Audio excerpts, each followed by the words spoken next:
Going to call this meeting to order. If everybody could please rise for the Pledge of Allegiance. Pledge allegiance to the flag of the United States of America and to the republic for which it stands, one nation, under God, indivisible, with liberty and justice for all. Thank you very much. Go right ahead, Dr. Fox. Thank you very much, and welcome to May's caucus meeting. Lots of exciting presentations and information on tap for this evening. We just completed, prior to this meeting, our May policy committee meeting, at which time we began to look at a new policy, Policy 214. So at this time, before we get into some formal presentations and some information and agenda review, I'd like to introduce Mr. Ken Ward, our elementary principal, to talk about an exciting program that was done at the elementary school and the creation of really a great collaborative project that really portrays our portrait of a graduate. Mr. Ward? Absolutely. Thank you very much, Dr. Fox. First off, I just want to say last year we had a brand new large group, large cohort of brand new teachers. And the one teacher we'd like to highlight tonight is first grade teacher, Miss Sawyer, that we brought in last year. And she had a project-based learning activity that she did with her students and shared with Dr. Fox and myself.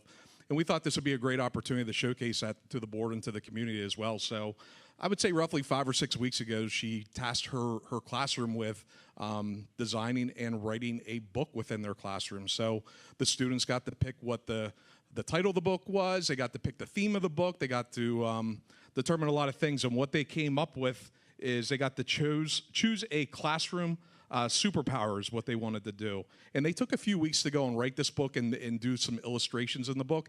And what actually happened was Miss Sawyer sent this book out then to go and have it published. And interestingly enough, it's now entered into a national book challenge where the determination from that challenge is going to come out in the mid-June, right around June 15th. And the name of the book is The Helpers. And once again, another staff member, Mrs. Freeworth, she worked with Miss Warrior and her students to put together a wonderful video, which we're going to have the opportunity to watch now.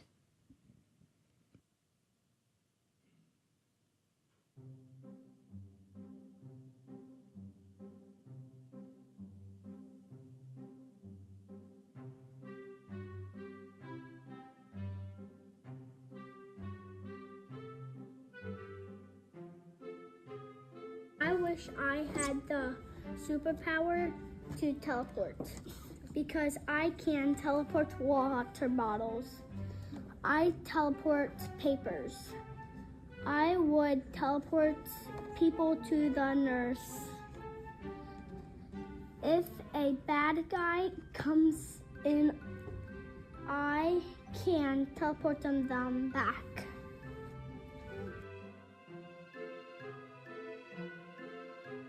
I wish I had the superpower to teleport because I am fast. Also, I can teleport to lunch. If somebody is hurt, I can help them. I would also teleport to my field trips.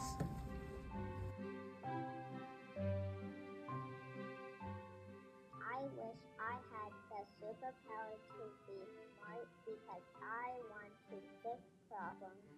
Also, I would be smart at solving hard equations. I can also help friends with their work. I would also read to the class.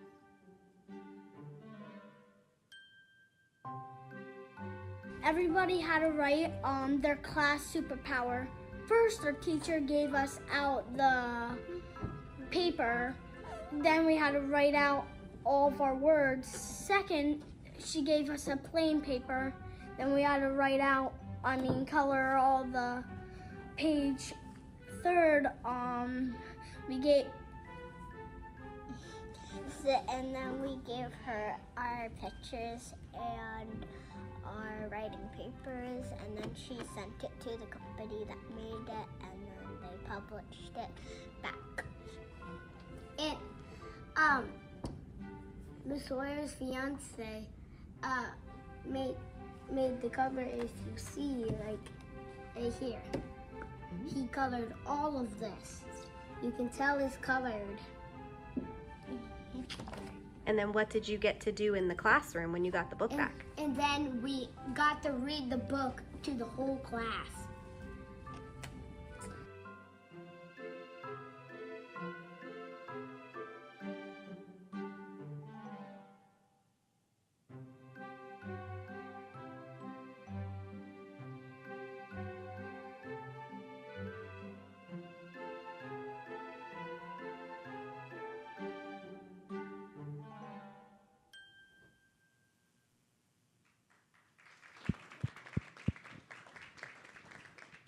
And thank you for giving us the opportunity to showcase this project-based learning with the board and the community tonight.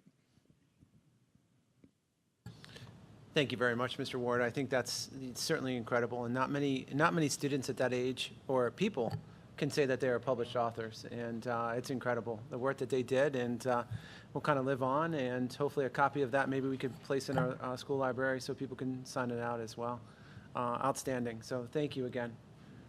We're going to kind of transition a little bit, and at this point talk a little bit about our agenda upcoming for May 12th's board meeting. And this agenda is going to be relatively large, so I'll take some time and go over some things. It's still in development, as most agendas are, but kind of transitioning a little bit at this point in May 12th. We will, looking at, my apologies here, looking at personnel, we do have a consideration for approval, and it is for Dr. Thomas Kramer to be the assistant to the superintendent for academic operations. Dr. Kramer is currently the head principal at an elementary school in Hempfield, has significant experience at the elementary level, is a passionate educator, and I must say we definitely had a very thorough and detailed interview process, and we couldn't be more excited to welcome Dr. Kramer. We anticipate Dr. Kramer being here on the 12th and have a chance for you to meet Dr. Kramer. Hopefully his schedule works out and ours, so we can have you meet him for the first time. Unfortunately, we do have a resignation. We have Mrs. Amanda Allen from the position of elementary school at the end of this school year. We have Ruth Harper with her intent to retire as custodian. Ruth has been with the district for 29 years, and Ruth does everything when it comes to being able to help throughout every building, from the district office and particularly the middle school. But Ruth has been a staple, and she does an incredible job. And I always put the joke in there. I'll leave my joke out. I was going to say, when she leaves, we'd be ruthless.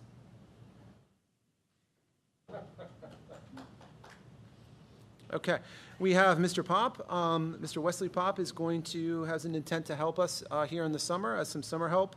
And looking for, we have 3 individuals for Family Medical Leave Act, as well as a 90-day evaluation completion. So congratulations and thank you to Mr. Ken Kaufman, who helps us out as a part-time maintenance worker, and is doing an incredible job, team member here in our district. We have some coaches, and we'll continue to add the coaches to that as we go and finalize the coaches for the fall as we get ready. And transitioning, we have several agenda items for the May 12th board meeting, several important agenda items. The first will be the formal adoption of the general fund budget totaling $40,950,000. And we'll talk a little bit about the final budget tonight, this evening. We're looking to elect board treasurer at our May 12th meeting as well. And we're looking to adopt First National Bank and Mid-Penn Bank as our bank direct depositories for the upcoming school year of 26-27 school year. We're looking to set our meal prices, and we're happy to announce that we would like to keep our meal prices exactly the same. And I believe it's been the same for roughly around 4, maybe 5 years, minus a little bit of adjustments when it comes to milk, because those prices are sometimes set for us. But we're excited to keep those prices firm. We're looking to have our principals be the fund custodians for the student fiduciary accounts.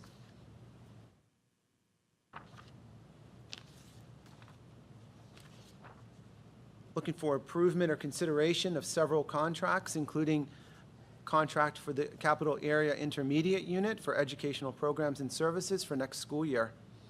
We're looking to provide, have a motion to consider H.E. Rohr LLC to provide our transportation services from 2026 to 2031. And I would like to just pause for a minute to talk a little bit about the partnership, if I could, with Rohr Bus a little bit. Rohr Bus has been our transportation provider since we've been a district. And I would go so far as to saying that we were the first and the longest school with Rohr Bus and Company. They have historically reduced the cost of field trips by about 50% for us, field trips and athletic events. We have a pretty quick response from them because of their repair garage located about a half of a mile from our school district. They've, in the new current contract, enhanced commitment to technology and bus fleet improvement. We believe we're going to enhance some of our fuel savings through some district purchasing. There's because of the proximity, potential for fewer empty miles, as we call them. And it's one of the largest employers in Perry County. And through this new partnership, they will be providing us a 12-passenger van for $1 a lease a year for the life of the contract. And that saves in the average, a new van of that size is roughly a little over $70,000. So they've been a good partner with us. We continually thank them. And in this current contract, it's my understanding that there will be an increase in wage for our drivers, and they're well deserving of that. So we're excited to continue our partnership with Rohr Bus and Company. We're excited to and thankful to Dr. Tad Glosser to be our, continue to provide our student dental exams. Joanne Zahn to be our occupational therapist. Clear Path Pediatrics Therapy to provide speech and language services. Mariki to provide students with services for autism and emotional support. And KRE Security LLC to provide both armed and unarmed security for daily and events. So those are some of our main contracts, looking for the start of the school year to get us started. We're also looking for a motion to approve second reading, which is policy 916, school visitors. Just a few highlights to mark our calendars, as we'll talk about on May 12th, but May 28th is graduation at the stadium at 7 o'clock, weather permitting, and through tickets only. Last student day is AM only, on May 29th, 2026 already. We will be providing breakfast that day, but no lunch services. Coming up, policy committee meeting on June 9th, and our caucus meeting June 9th, so it's a week later than it typically would be. And then the regular school meeting, board meeting is June 16th. So it kind of comes a little bit later in the calendar. And we did that initially because we weren't sure where we would fall with the final budget, and because of how late May's meeting is and the quick turnaround time of June. But fortunately, with the hard work and dedication of Mr. Browse and the business office team, we're able to hopefully put some final touches on the final preliminary budget. But that is, in essence, our board meeting agenda roughly to date for May 12th of 2026. Any questions? All right, moving on to our agenda to date. We're going to go in and take a dive now into a walkthrough of history and time. We're going to take you on a nice kind of culmination, if you will, of the entire school year. We're going to take you on a walkthrough of what we would call our annual report. So please sit back, enjoy. Feel free to grab a cookie or a tea, and let's begin our walkthrough of the 25-26 annual report. It's tough when you talk at 26, 27, 25, 26. So the culmination of this school year, although not done, but we are excited to present this to you. We're going to start out with some just overview of our district comprehensive planning goals. You'll see those located here. I won't read those verbatim, but you'll see it is about growth. Our planning and goal as we continue is by 2028, which is the target date and the ending of our comprehensive plan, is to continue to provide and to grow students and to continue that growth metric. Growth metric is measured in accordance to the Commonwealth of Pennsylvania and the Future Ready Index by PVAS, but there's also growth metrics that we can use here within our own district that we use in terms of our benchmark data. But for the sake of comprehensive planning goals, it's done by that, of the Pennsylvania Department of Education, Future Ready Index, and the culmination of PVAS. We'll continue on with the next set of comprehensive goals as well. And those comprehensive goals come directly from the comprehensive planning team that was a part of that. And all that information in the entire report is available on our website. The next section under comprehensive plan is our district comprehensive planning goals. And you'll see here as well that it is speaking to the element of curriculum, continuing with the curriculum work, continuing to allow for that curriculum to be accessible and continuing to be part of that curriculum cycle and continues to be reviewed on a regular basis. The next curriculum goal, or the next goal for the district, is high-quality traditional project-based learning and assessments. So taking project-based learning and using that as an assessment piece, and then developing assessments as well. Using common assessments across the board for us to be able to have that longitudinal and that internal data to be able to know where and how we are growing students. The next is our pictorial representation of the work that was done several years ago as we look to continue to drive, our portrait of a graduate. Having students that are persistent and resilient, that are strong communicators, that can communicate with each other. And as you saw from some of the town hall experiences that we've had early on and our board representatives and just students in general, being able to communicate with each of you and adults. Being able to be a part of engaged citizens. I love seeing our scouts here, and I love seeing other students here, and our students in general presenting, being a part of it. Our students being a part of the America 250 celebration that happened in Perry County a couple of weeks ago. Being a part of the community in and of itself. And being personally responsible. Handling, taking on, accounting for their own academic growth. Being personally responsible for arriving to school, being at school, taking ownership of one's actions. No one is expected to be perfect, but we're expected to take responsibility for what we did and how we do and what that means to others. Expected to be, and we want our students to be innovators. Innovation looks differently in different aspects. It could be as simple as providing some duct tape to a particular item that is broken, or it could be as sophisticated as a 3D printing to be able to modify and to shape. Innovation is about identifying a problem and solving a problem. So we're excited to continue our work in Portrait of a Graduate. The next slide is our 2025-26 collective goals. I won't spend a lot of time on these because we spent a lot of time in our last meeting taking a deep dive on these particular goals, embedding these goals into sub-goals that we have. One of the aspects that we will present is updated data to develop a longer-term, 5-year updated district facility plan. And we'll get to that piece because right now we're in the middle, in the starting, I say middle, but because it has been that long, of our guaranteed energy savings projects across the board and the work that's being done there. I'm going to turn it over to Mr. Ward for a historic walk through the elementary school, sir. All right, thank you, Dr. Fox. I think we're having an amazing year at Susquenita Elementary School, and some of our goals for the school year was to improve communication with our families in the community, improve our collaboration with the various partners. I don't mean to read this verbatim, but building more of a foundation and refining our process with the MTSS process, continuing to improve our PBIS initiative, planning for professional development and curriculum needs for the school year, and improve the climate and culture for our students and staff.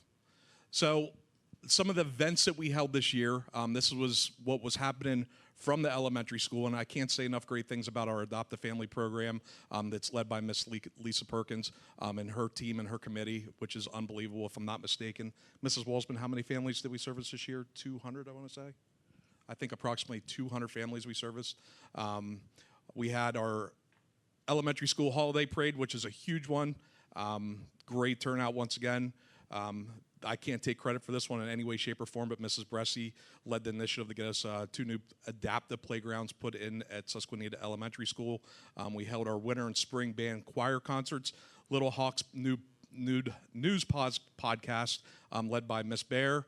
Pre-kindergarten night and kindergarten registration, the 100th day school celebration, Read Across Susquenita. I could go on and on and on, but this is just a very small list of events that we held there. The PTO, what an amazing partner we have with our PTO and all the work they really do for us. So they put on the Little Hawk Walk fundraiser, the 2025 Fall Fest with the book fair. We also had one in the spring.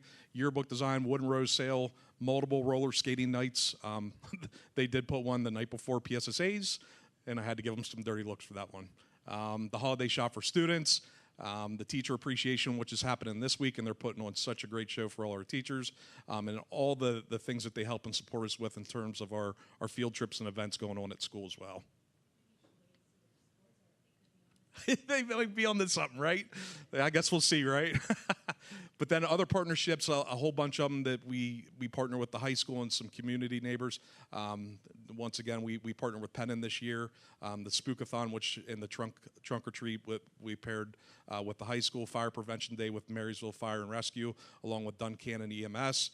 The Kids Heart Challenge, which was something that was there at the elementary school for years. It stopped for years, and Mr. Craig, he brought that back this year, which was fantastic, and our kids absolutely loved it. The Oopsie Daisies Art Studio Club with Dr. Binger, which we have an art show coming up next week. The monthly meet and greets with all the high school students that come down. We have the elementary school Nest Project up and running now. PPNL Save Energy Program, which our secretary, Ms. Krieger, puts together and brings in for our students. Just it's an endless list. It's unbelievable what we have going on here at the elementary school. Once again, I can't take credit for any of these things, but these are some of the projects that took place this year and will be going and take place through the summer and next school year as well. But window replacement, the 2 new adaptive playgrounds, safety features added throughout the school, the parking lot design project, the parking lot flow enhancement project, the nest, which we just talked about, and the flooring project, which is going to start up here soon at the elementary school. All right, let's look at a little bit of data here. So once again, take everything you see here with a grain of salt. Obviously, we would like to see better scores, but this is just that snapshot. So the amount of, for ELA, the proficient and advanced students is at 36%. The students for math, the proficient and advanced, 44%. You can see the state averages here. I think the important data that we're going to see is what's coming up next year. Our growth data for PVAS. Are we on the next slide? Certainly not cherry picking, but this is encouraging here. So our academic growth score was 70 for ELA, and then for mathematics, we have 57 here. And knowing that we just started with the Bridges program, I'm going to touch on that here in a minute, just in regards to our Bridges program. But Aubrey, if you go to the next slide. Once again, just looking at some of our data here, we see BOY and MOY, beginning of year and middle of year data. So once again, take everything you see here with a grain of salt. So right now we're benchmarking our students for end of year data. So what we're going to do is once we have that data, which we're collecting this week, we will put something together and send it out to the board to review, because what you're seeing here is what we got from students in the very beginning of September up through January. Now we'd really like to see what's going on with students between January and the end of the school year. So moving into the next slide then, Aubrey. So Math Bridges, quite honestly, what we expected with the new program, we expected a little bit of a dip with Bridges, but what we actually saw from kindergarten and first grade is they're doing a great job. So the middle of the year benchmarking, we actually saw 60 to 70% of our kids meeting the benchmark goals. Second and fourth grade, not quite what we saw in kindergarten and first, but certainly the trajectory is going in the right direction with our data, and we're super excited to see what we come up with in terms of our end of year benchmarking data.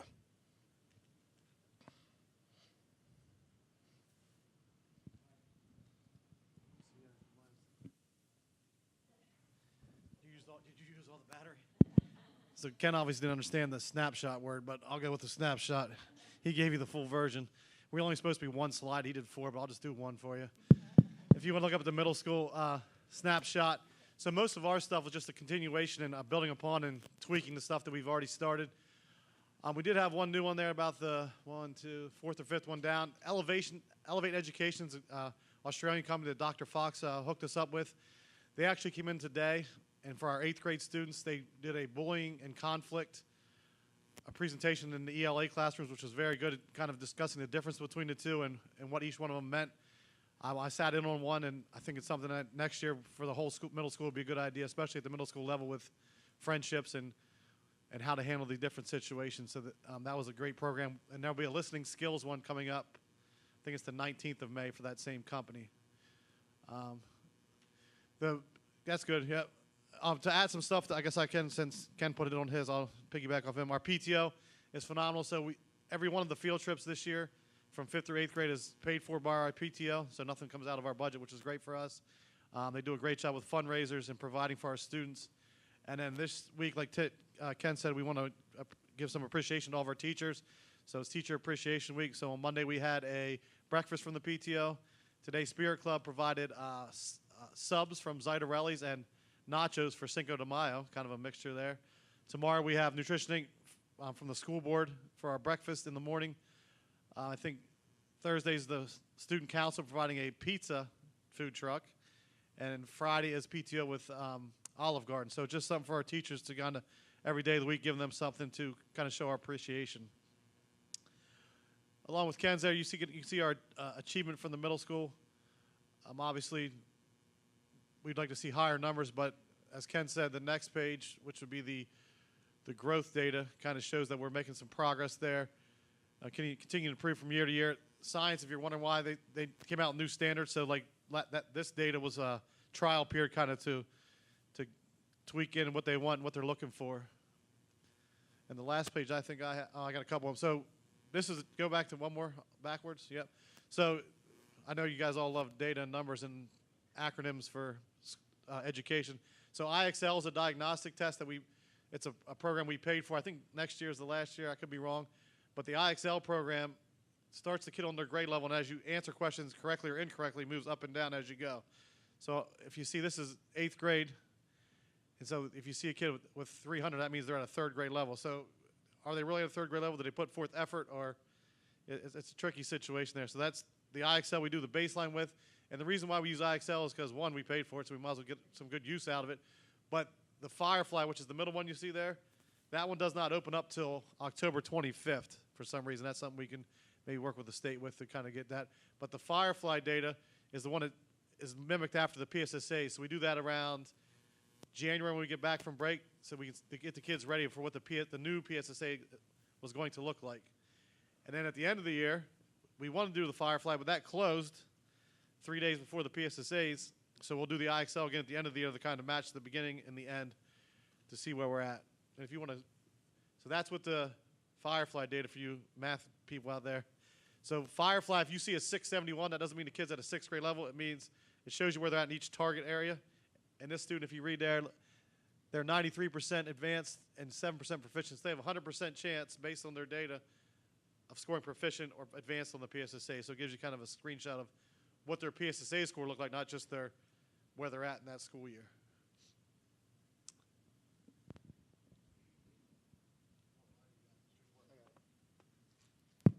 Yes, it's working. Thank you. Just a few bits of information from the high school overview. Our Big Brothers and Big Sisters program is such an amazing activity group, and they had their culminating picnic today with the elementary kids coming up and the high school kids going down, had a cookout. It was great to see them together. We had 74 students participate this year. Last year was 58, and next year we're predicted to have 90 students paired up. So it's really expanding, and we just finished interviews this week here at the high school for Bigs. We continue to have student activity days. We had once a month where they can choose to have a activity club day. We run a delay schedule, and the students and teachers develop fun activities or creative activities to work on. College and the high school continued to grow. We added Seton Hill this year. Currently, the data I have is 65 students signed up for a college and the high school. It's probably more than that because I've not gotten the final numbers since registration has moved to online. It's at the end of the year I'll be able to see how many people actually took college and high school classes. And we had 4 students do dual enrollment. Our Mrs. Flowers does an amazing job with internships, and you can see the number of students that she had going out for shadowing and internships out there. Just a few highlights of things that went on. We held the first PICO Constitutional Convention with schools from 8 different districts. It was a huge success, and they're planning for next year. The ES Nest is when we partnered with the elementary school to pilot high school students going down to teach STEM lessons with elementary school. We did it for 2 weeks to sort of pilot it this year. Next year, we hope to expand and partner with Shippensburg that will actually enable our high school students to earn college credits in early childhood. So we're looking forward to that. Mrs. Readers expanded the high school newspaper and student spotlight. Mr. Shepler's students have been very active in the community, and they've worked really hard with the PICO American 250 campaign in the county. And we've had one town hall. The next meet and greet town hall is tomorrow. We're looking forward to board members coming and meeting with the students.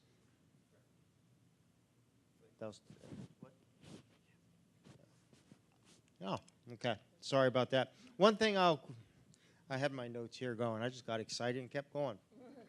I will say something about the Elevate Education. We did that also at the high school, a group that came in, and they worked with 10th grade students and did 2 sessions, one on time management and one on stress management. And the students gave a very positive response. They felt it was very useful, and we're looking forward to having them back in the future. Just an overview of the high school achievement. We continue to work on this. We are in targeted school improvement for the IEP subgroup. We're excited to see the Keystone results after the May testing, which starts next week. So we're confident that we'll see some growth on this. Same with the PVAS, which is data we've shared with you before. What I like to share is the exit survey of the senior class. So these are the plans for our seniors that will be graduating at the end of the month, and the percentages that are going into the different 4-year or technical community college employment. We have 6 confirmed enlistments in the military and a couple more that are still planning to hopefully enlist before graduation. But this class has some set plans that they're planning to do. Those are some of the companies that they're going to be working for and some of the colleges that our seniors have been accepted into.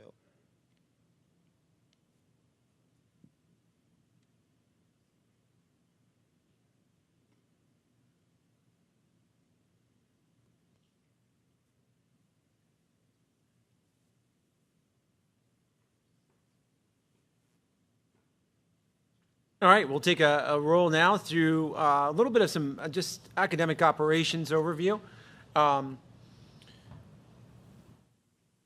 Work being conducted through the curriculum review cycle. I think that was presented when we talked about goals and where we're at in some of those areas.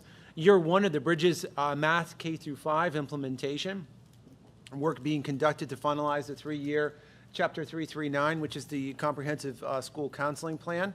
And thank you to all of those teachers, school counselors, community members who are a part of all of the plans, because it is about bringing the community in for the partnerships. Lots of work with the United Way to grow and to be a part of our Ready for School, Ready to Learn pre-K program that was part of the elementary school. So Mrs. Bridget did a great job, and still is, of reaching out to the community and getting resources, books, what school looks like and feels like, to prepare some of our youngest learners for what kindergarten is going to be for them.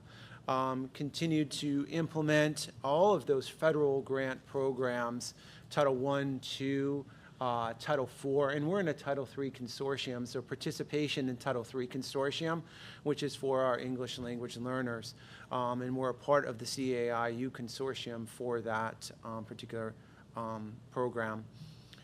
Working together with our professional learning committees to shape and enhance professional learning, which continues, as you'll see, to be one of our long-term goals, is how do we continue to partner with our teachers and our staff to make professional learning something that's not done to you. And we understand that there are requirements that come through the state that we have to do, but being and allowing for that time necessary to unleash their passions and interests and providing that and becoming more tailored to differentiation based upon a teacher's particular identified need.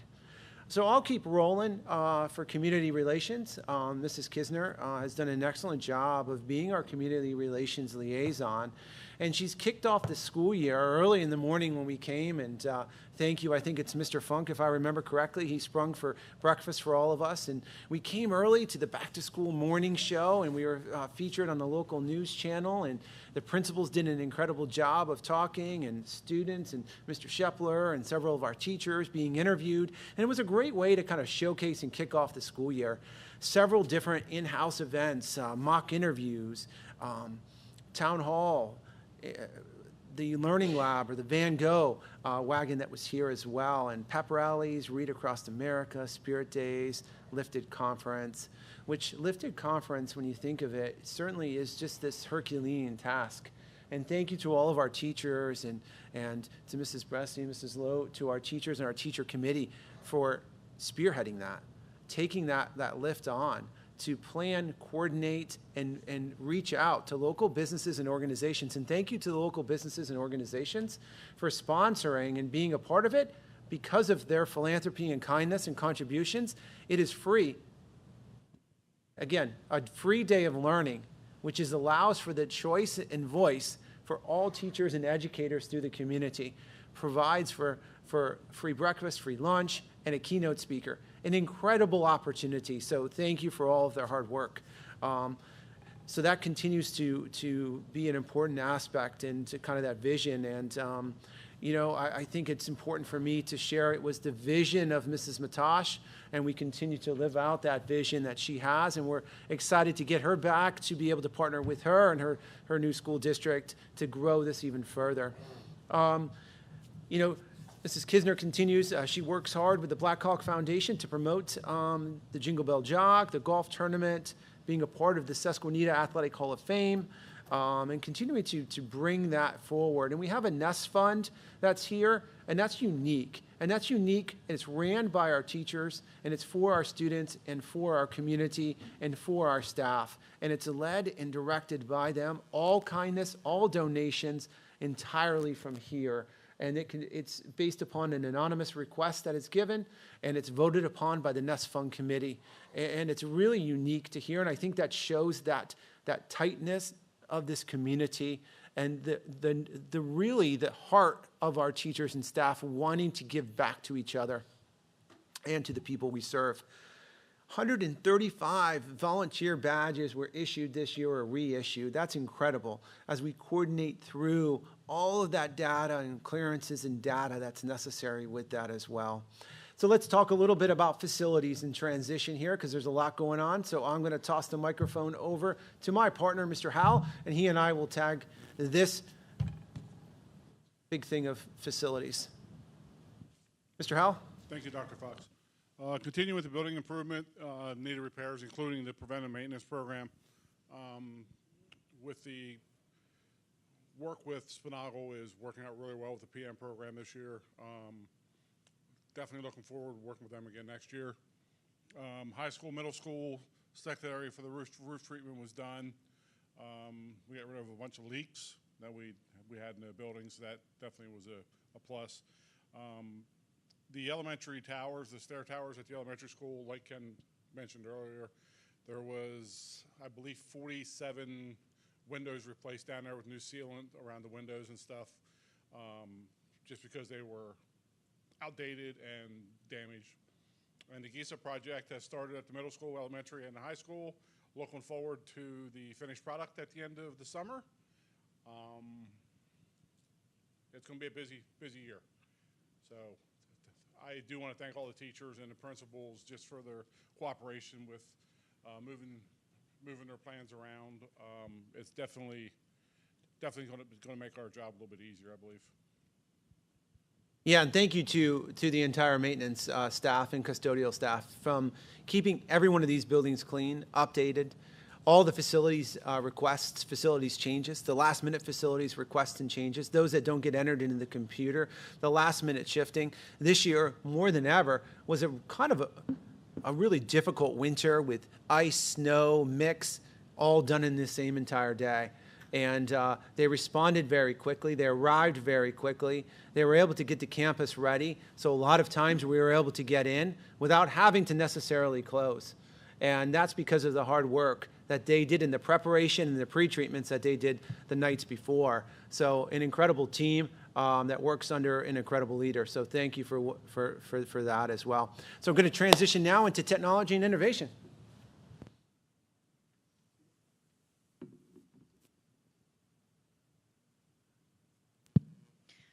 So both our both our middle school and our high schools are up for their Apple Distinguished Schools recognition. That's a distinction that the middle school has held since 2023, and the high school has actually held since 2015. And so our high school is Apple Distinguished 4 times. We are looking for a 5th. We're currently in the process of going through that video application process. They're due June 15th, and we have a group of teachers working on those videos and students in those videos as well, editing, working on the footage, and putting those together. So we are excited about what comes about of that. Our student tech team, also a part of that, is up here at the high school, continues to provide technology support throughout the district. They've actually been going down to the elementary school and working on some of the teacher lunch and learns, developing some of their professional development and helping down there as well. So we look forward to see what they can do, and they will actually be presenting at our Lifted conference on June 9th. So if you're available, please stop by, check out the day of events. We have approved an artificial intelligence policy. With that policy, we do get some guidance and criteria, a framework that we can start to implement some of those AI tools to prepare our learners for a 21st century lifestyle.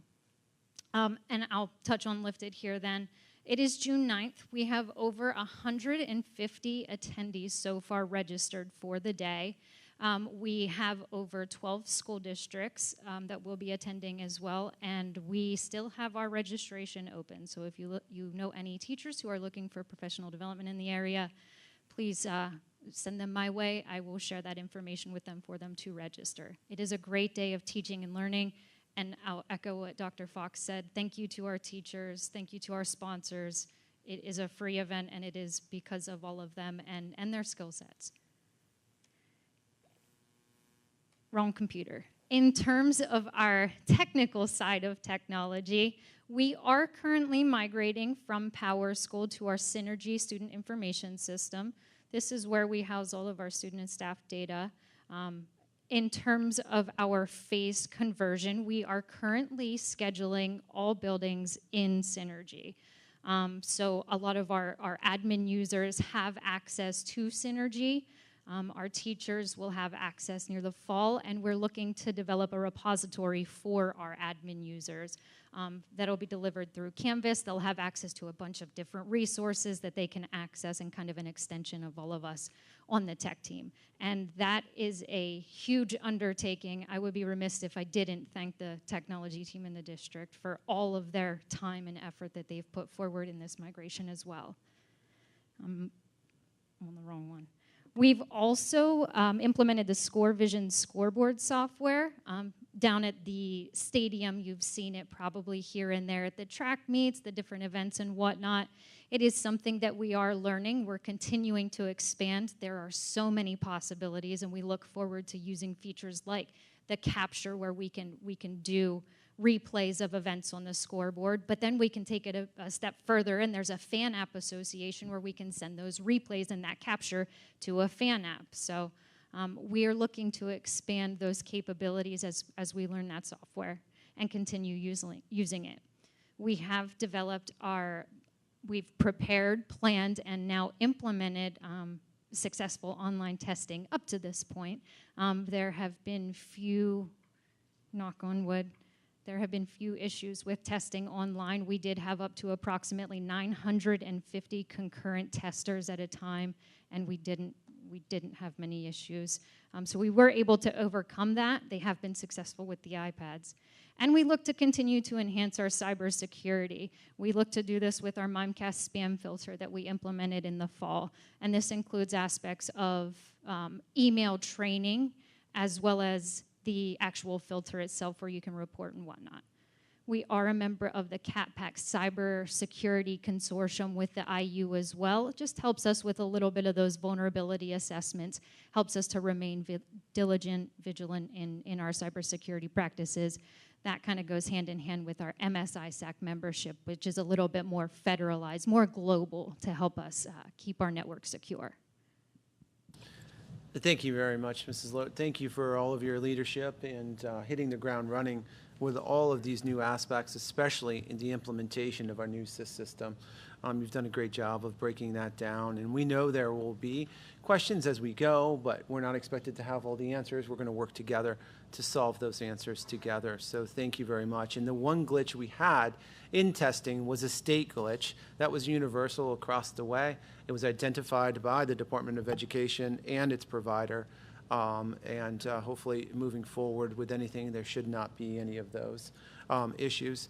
But nevertheless, we'll be flexible and do the best that we can. So happy to introduce now Safety and Security, Mr. Jim Olinger. Jim is our Director of Safety and Security, so thank you to the board for approving that position last school year.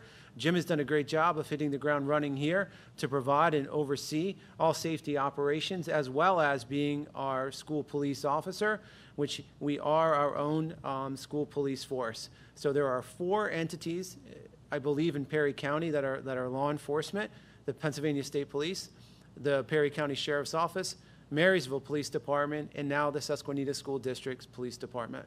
And if I missed one in there, I'm sure I apologize to them and their organizations. Mr. Olinger? Thank you, Dr. Fox. Yes, this year's been very busy just trying to establish that police department and getting my feet wet with the Director of Safety and Security role. Since then, we have established that PD, which includes establishing an ORI, which allows the district itself to not file any more claims with the district magistrate, and allows us to do it on the criminal aspect side of it. We've also now established JNet on site at the district office. We also have CLEAN and CIC, which allows us to run statewide and federal individuals. And we also have PFAB, which is our protection from abuse orders, to which we do have a couple within the district itself, and just keeps us up to date on what is going on with that court system as well. I'm currently overseeing all the monthly fire drills and working hand in hand with our elementary, middle school, and high schools. We're also establishing our secure hold drills, to which we've already done 2 so far for the elementary, and we're getting ready to complete our other ones for the high school and middle school. We've established our MOU with PSB to coincide with the new directives from our legislatures, and we've established our quarterly safety meetings, which were held in January and April, and that corresponds with our monthly cabinet meetings. Through our safety assessment, we have come up with our new elementary parking lot design, to which the board had taken a look at and approved. That's probably going to go to June 2027 to when we might get that implemented. However, in the interim, we have established a new pattern for traffic flow, which allows our pedestrians, students, and staff to cross the vehicle entry and exit way, and we've established a 2-way entry exit way at the top side of the elementary parking lot now. So it's a little bit safer getting across there now. Our exterior doors, we're looking at all of our master keys and working with maintenance on establishing fobs for that, as well as our interior doors. We had a huge problem on Susquenita Drive and Blackhawk Boulevard in regards to speeding With that deterrence, that police vehicle being out there, and the numerous traffic stops we've conducted, we have seen a huge reduction of that speeding on campus. Our new protocols that are in place are our transportation incident response, our incident response plans, our reunification plan, our reentry plan, crash review policy, and all of our legal documents now come through my office. Thank you. Thank you, and thank you for all you've done, and we look forward to the continued partnership as we continue. And we know safety and security is not just a one-person job, but it's a total team effort. Now I'm going to toss the microphone over to Mrs. Bressi for Special Education Student Services Overview. Mrs. Bressi? Hi. So just a couple things to review. First of all, currently this year we are looking at, as of today, we're looking at 319 IEPs that we are currently implementing. So we're at 18.95%. I did want to say that is the lowest percentage that we have had of our population with IEPs since pre-COVID. You'll see the numbers there for 24-25, we were at 20.3, and 23-24, we were at 21.9. The state, I just pulled them very quickly, and the state for the 24-25 was at a 20.7. So we are below state, which will make them very happy. We have 76 504s, and we have 19 gifted students. So far this year, our psychologists have completed 27 evaluations, and we are currently have 13 in progress. They are year-round employees. They are 240, so they will work through the summer to get them completed. One important thing is 98% of our students are itinerant or supplemental, so that means that they spend more than 40%. Itinerant is more than 80%, supplemental is more than 40% of their day in the general education setting. And that's a huge accomplishment, and that I credit the buildings with implementing of the co-teaching model, which enables those students to get those supports that they need in that setting. Part of the reason that we are able to keep our numbers so low is we are doing some student monitoring. So we have about 100 students that my office is currently monitoring through the MTSS or Tier 1, Tier 2 support process. We're working diligently with parents, a lot of meetings with parents to review the data, to verify if we do have students that are in need of an IEP due to a disability, or is it something that they're just slow learners. And that happens, and sometimes it can take a year or two for a slow learner to catch up. Program changes that we have done, we did introduce a middle school autistic support classroom this year, and that has enabled us to also take some students from our consortium. So we will have 1 student this year, we will have 2 next year at the middle school from Newport, because they do not have a middle school autistic support. This is just a breakdown by exceptionality. So you'll see, obviously, our specific learning disability is 91 of our students. Other health impairment, which is sort of a little bit of a catch-all, 82, and then followed by autism, as we have 50 students currently that have an autism diagnosis. Now, again, that autism diagnosis range, it's a very large range of need. So we serve some of them in general education, we serve some of them through itinerant and supplemental, and then we do have some, obviously, that are full-time. Our graduation rates, special education, we did have 30 graduates last year. We did, unfortunately, have 2 dropouts, but we're working on that. In this year, 2026, we have 23 students that are graduating from our program. We do have 18 early interventions coming in, and that does not count our spring numbers. So we're hoping to at least break even. We have 26 students that are currently placed outside of our district, and that is a wide range. That's either emotional support, it could be autistic support, and they are both special ed and regular education students that we monitor. Some of the things that we've been able to achieve through access funds, which we did put in place and we're still ramping up. Again, as stated, the 2 adaptive playgrounds for the elementary school were paid for by access funds. We've done 2 sound sponge dividers for the elementary school autistic support room. We have added the sensory room for the middle school, And then just last summer, we did add the 2 sensory rooms for the elementary school, which do get a lot of use, both by us and by our partners at the CAIU, who we do a fair share room with at the elementary school.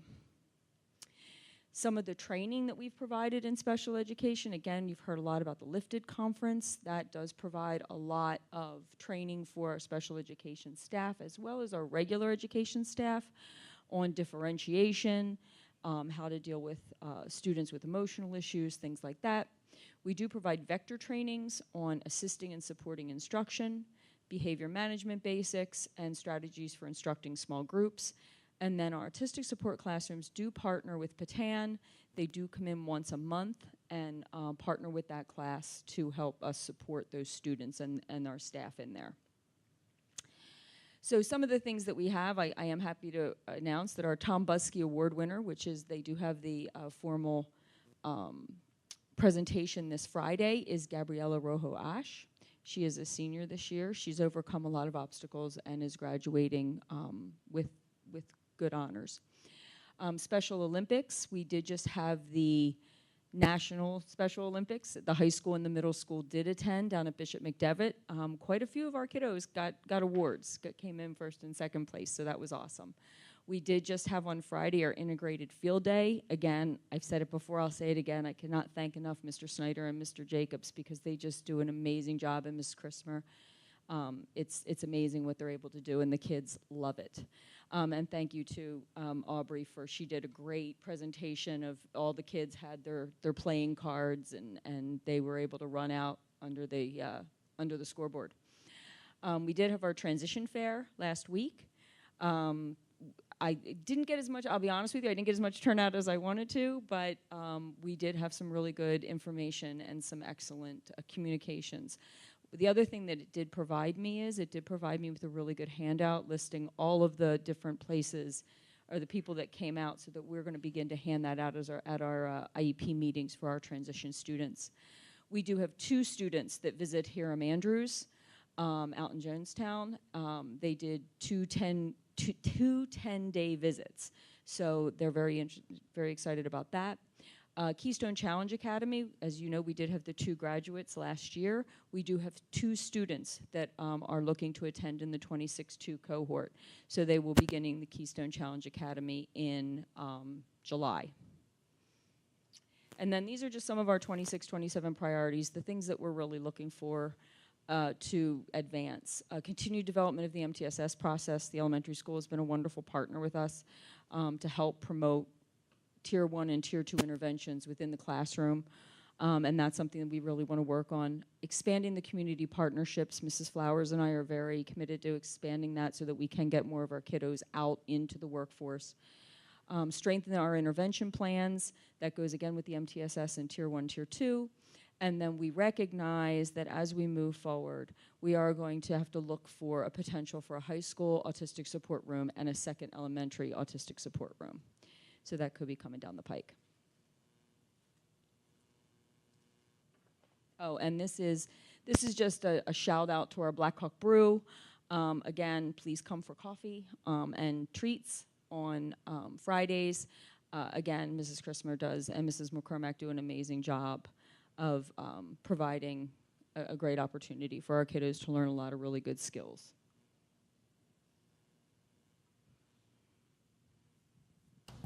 All right, guess I'm up. Going to talk a little bit about the business office. I too followed the one slide rule that we had, but this still doesn't take away from everything that my team does on a day-to-day basis. So I just want to give a shout out to Tammy and Hannah and Ken and periodically Kathy for everything they do. This is really what they did. I just am able to present it. So again, completed the 2025 annual audit with no findings, and we're able to get it loaded into AFR by 12/31. Our goal this year is to get that done by October. It's a lofty goal, but with this team, I think it's a possibility. Created the new monthly variance tool that you guys have seen here now for the last few months. We're going to continue to fine-tune that and make that even better moving forward.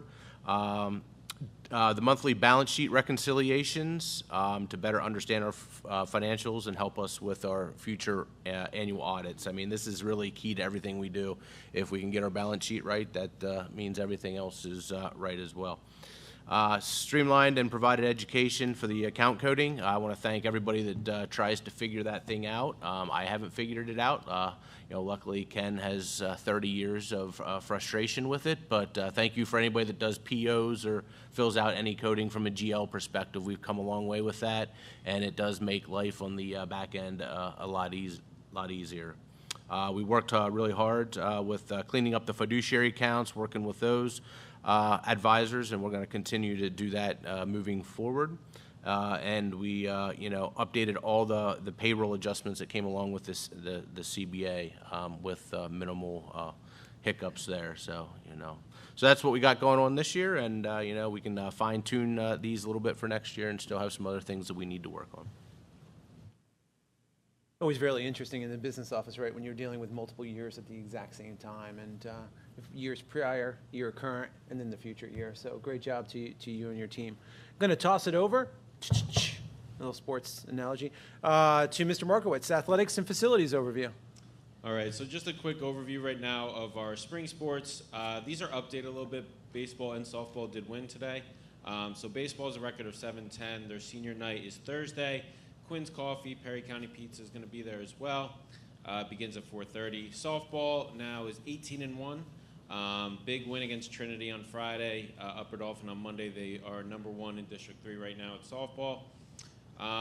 Track and field, congratulations to our girls. They are the regular season TVL champs. Greenwood boys did win for the regular season. We had our Pico track meet Monday. Due to the weather last week, we had to push it to Monday. Everything went very well. West Perry was the winner for that Pico event. And then our TVL track meet is tomorrow. We are expecting some rain, but I just saw that it's not going to be as bad as some people are thinking, so I think we'll be okay in the afternoon. I met with Aubrey this morning. We're trying to make sure we have a plan together to keep the cameras safe and make sure the event runs smoothly. Junior high sports have been fantastic this spring. Right now, junior high field hockey is 8-1-1. Boys soccer 9-2-2, and girls soccer 8-1-3. Everybody's finishing up. Field hockey's finishing up this week, and our soccer teams are finishing up early next week. The one thing too I want to talk about is very excited about the future. If somebody would ask me what is the difference, or what is one advantage a small school has over a big school when it comes to an athletic program, it's the 4-year player. And the 4-year player is an athlete that plays at a high level from freshman year to his senior year, her senior year. That is such an advantage for us to build those athletes. So they have to be talented, they have to be respectful, they have to have good grades, and we have a large number of freshmen this year, boys and girls, that played at a very high level that check all the boxes. So we're very excited about that. But that's why I would say the big advantage a small school has is we can build those 4-year players. They get the opportunity, and no knock to big schools, but it's hard for a freshman to get that opportunity at some of the big schools. So we have that here, very excited about it, and excited to see what these freshmen can do in the next 4 years. So. Some awards that were outstanding for seniors. The first thing is the Travers Award. Caden Brandt is a finalist. I believe that is the first finalist since 2013. We had a finalist. And then the luncheon is going to be Monday, May 18th. We also, this award is very cool. The 2025-2026 PHEAA, PIAA All Academic Athletic Team. Caden Brandt is the female winner representing all of District 3. She's going to be on June 12th. The 3A Baseball State Championship game is at Penn State. Caden is going to be, she's going to come out before the game and be rewarded. I'll be there for that as well. I know Caden's family will be there. So very excited about that. Last Friday, we had our Pico Scholarship Award Luncheon. Our winner for the girl was Caden Brandt. Caden received $1,000. Our other nominees, Braylon and Claire, received $100. For the boys, our winner was Jacob Brown. He received the $1,000 scholarship, and Braden and Oliver received $100 as for being nominees. But all 6 well-deserving, great kids, have done a lot for our program for the past 4 years. The Fackler-Hauer Sportsmanship Award winners are going to be Dylan Woodring and Zoe Weltmer. The Jerry Brooks Academic Award winners, all of these athletes check all the categories, and it's really hard to do that, but we had quite a few. Caden Brandt, Riley Eggersitz, Lena Beckenball, Jolie Zimmerman, Oliver DiPaolo, Claire Wexler, Natalie Fairhot, Callie Browse, and Braylon Prince. And then finally, our J.E. Smith Award winners. Braylon Prince with 17 varsity letters in 4 years, Ryan Shoppy with 12, and Caden Brandt with 12 will be receiving that award. And then just some important dates coming up. Wednesday, May 13th, we have our college signing day. It's going to be 7 to 8:30 in the high school auditorium. We're going to do a small presentation in there. Then everybody will come out to the main lobby. We'll take pictures, and everybody's going to be well represented. 14 total athletes right now that have been confirmed, so that's a very good number. All going to different schools, different sports, so it's quite impressive to see all those athletes playing at the next level. Monday, May 18th, we talked about the Travers Scholarship Luncheon for Caden Brandt. That's going to be at Harrisburg Hilton. And then the all-academic team, like I said, that's going to be at the state championship baseball game at Penn State Friday, June 12th at 1:30. And then the senior awards ceremony will be Wednesday, May 20th from 6:30 to 8:30 in the high school auditorium.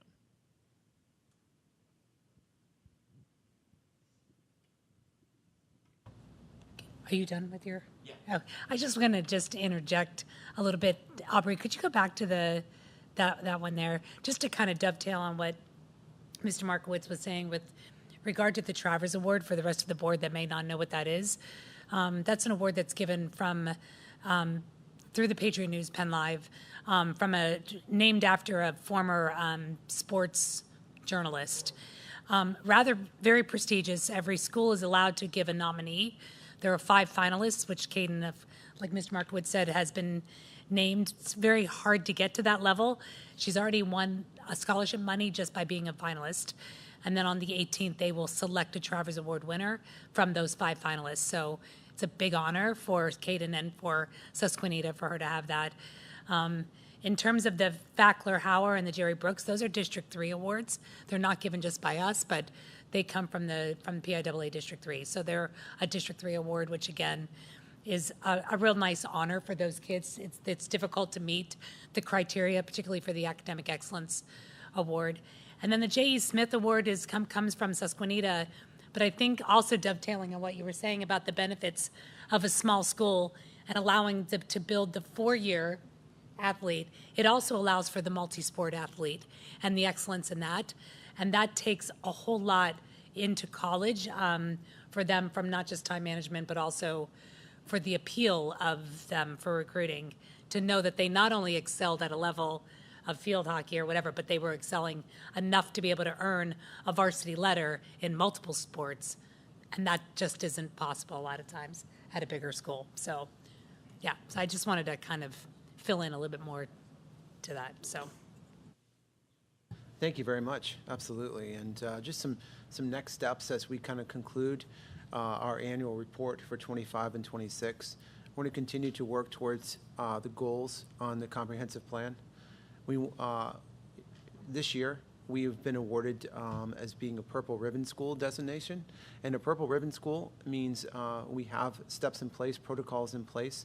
We have a liaison in place to be able to help and assist military families during the transition into our school district or to a family who is being actively deployed. So we're proud of that, and we want to continue to be able to support all of our students and their families. We want to continue to review our teacher induction support program. We want to look at, yes, what is required, because there are some things that are just required by the Commonwealth and PDE, but we want to also kind of tailor that based upon the needs of that particular cohort of teachers that we have. We want to continue to enhance our professional learning, update our facilities plan after the Guaranteed Energy Savings project is completed, and we look forward to collaborative goal planning with you as the board, and therefore then kind of breathing life into those goals as a administrative team. So thank you for taking the time and allowing us to take a comprehensive look at our annual report. Thank you to our incredible administrative team for all of their efforts and work. And at this point, that concludes our annual report. Are there any questions on this report? All right, hearing none, Can I just make a comment? Absolutely. Just kudos to every part of that report. I mean, to see the things that have happened with special education, especially post-COVID, I think is amazing. I am excited to see what's going to happen with the data, with the new math program, because that's not reflected yet, right? Because that's this year, and I think that's super exciting, and what's happening with the district as a whole. Technology, you're right. I'm really pleased to see. It's as much as we sit here and go, oh, we're going over the annual report, it is really awesome to really be able to see what has happened in this district over the course of the year. So kudos to everybody involved. And kind of as a proud dad, if that's the right word to use, I look at that and I see all of those elements throughout the year, and it's kind of like a yearbook and a memory of going back through. And it's hard because there are so many things, and how do you make it so comprehensive? But I think our job is to continue to showcase those throughout. So much like your end of the year grade or your end of the year evaluation, there shouldn't be surprises. There shouldn't be too many surprises here as well. I'm going to kind of do a lineup change here, and since we talked a little bit about facilities, if it's okay with you, I'm going to transition into a facilities project update really quickly, and then we'll talk about budget. Is that okay? Yeah. Absolutely. All right. So let's talk a little bit on just some project updates that we have May of 2026. The goal really is to give you another update in June. Whether or not we have a meeting in July will be up to your discretion. And then we'll come back with another update, certainly in August as we see some of those finishing touches. So, again, just here's the graphic. I'm not going to kind of go into detail on this to a high level. Just an example, a pictorial representation of some of the projects we're doing district-wide. Moving ahead, certainly, again, we talked, and we can go to the third slide here, why we're conducting these projects, how they occurred, how is the district funding this through that small bank note that we took, and we took that out with the initial contribution for the Cumberland Perry Area Career and Technical Center. Now I think it's time to get into some updates. So the mobilization has started here on campus. You'll see there's a construction trailer located near the middle school that has been fenced off. There are some dumpsters. You're going to start to see some of those C boxes or cargo boxes that are going to be deployed. You'll start seeing those strategically and roped off as we start kind of scaling up that work. Permits were sought, they're secured, they're posted in the construction trailer. Thank you to Mr. Olinger, who works directly with Quandel Energy to make sure all of the workers that are here have their required clearances and have gone through our review process to ensure that they are ready and vetted to be a part of our campus and beyond campus, especially right now with our students being here. We continue, there's some selected second shift work that's going to happen. So right now, one of the areas is that we've started to test sections of the removing of the vinyl composite tile or flooring that's happening at the middle school. And we did a test area. We did a larger test section. What they'll do is they plastic off those sections. They will cover in the HVAC system that gets shut down. They will also cover over the smoke detectors, rooms, lockers. And then they will go and they will remove those sections, put that into the dumpster, run the scrubber, scrub down the walls, put a zero air machine and HEPA filtering that's within there, and then seal that with a sealant that reduces any of the dust that's there. So they did a section already, seemed to work relatively good. They're going to move on to that next section. At any time we believe that it's failed our test, they'll stop. And they must come in and clean, and then that construction is stopped during that time. The idea is to jumpstart and get ahead, because if they can get the floors done, then they can start that second shift work as well on the ceilings, which is pushing across the tile, getting up into the ceiling, cabling, and coupling together some of the loose cables that are there. So when they begin to remove those ceiling tiles, it's all not going to come down on them, and they can begin that process of working. And it is quite a choreographed sequence. and we attend meetings every Thursday. And in those, there are multiple contractors, and the superintendent from Pyramid is the one responsible. You'll start seeing out, if you look at the base of the high school, you'll start to see where the base is being cut. That is where we didn't want the EFS to be touching the ground, because the enemy of the EFS system is water. So that's right now being cut, and that's being cut by hand. So there are two employees that are working out there, have a line out there, and they are cutting that with a straight line, flushing that, and they've done an incredible job of removing and making sure they bag up any of the styrofoam and material. And they've done an incredible job of keeping that area clean. And they're making work of that. And then they will begin to patchwork and seal. And then from there, you'll start to see the painting process go. Middle school was already power washed. Middle school is ready to go in terms of once we approve some of the colorations of the tiles, that's gonna start to match the color schemes here, and that will start to get a fresh coat of paint as well relatively soon. So that is, oops, sorry about that. Let's talk a little bit and transition into the elementary parking lot. This is the elementary parking lot design.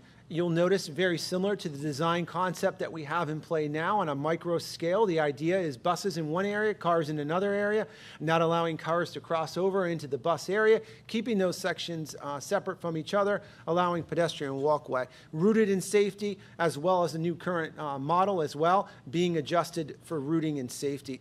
So right now, surveying was conducted. They have a really good draft plan in place. That draft plan is going to go to, once it gets approval and we have our secondary meeting, it will go to Penn Township as well as Cumberland County Conservation District for review.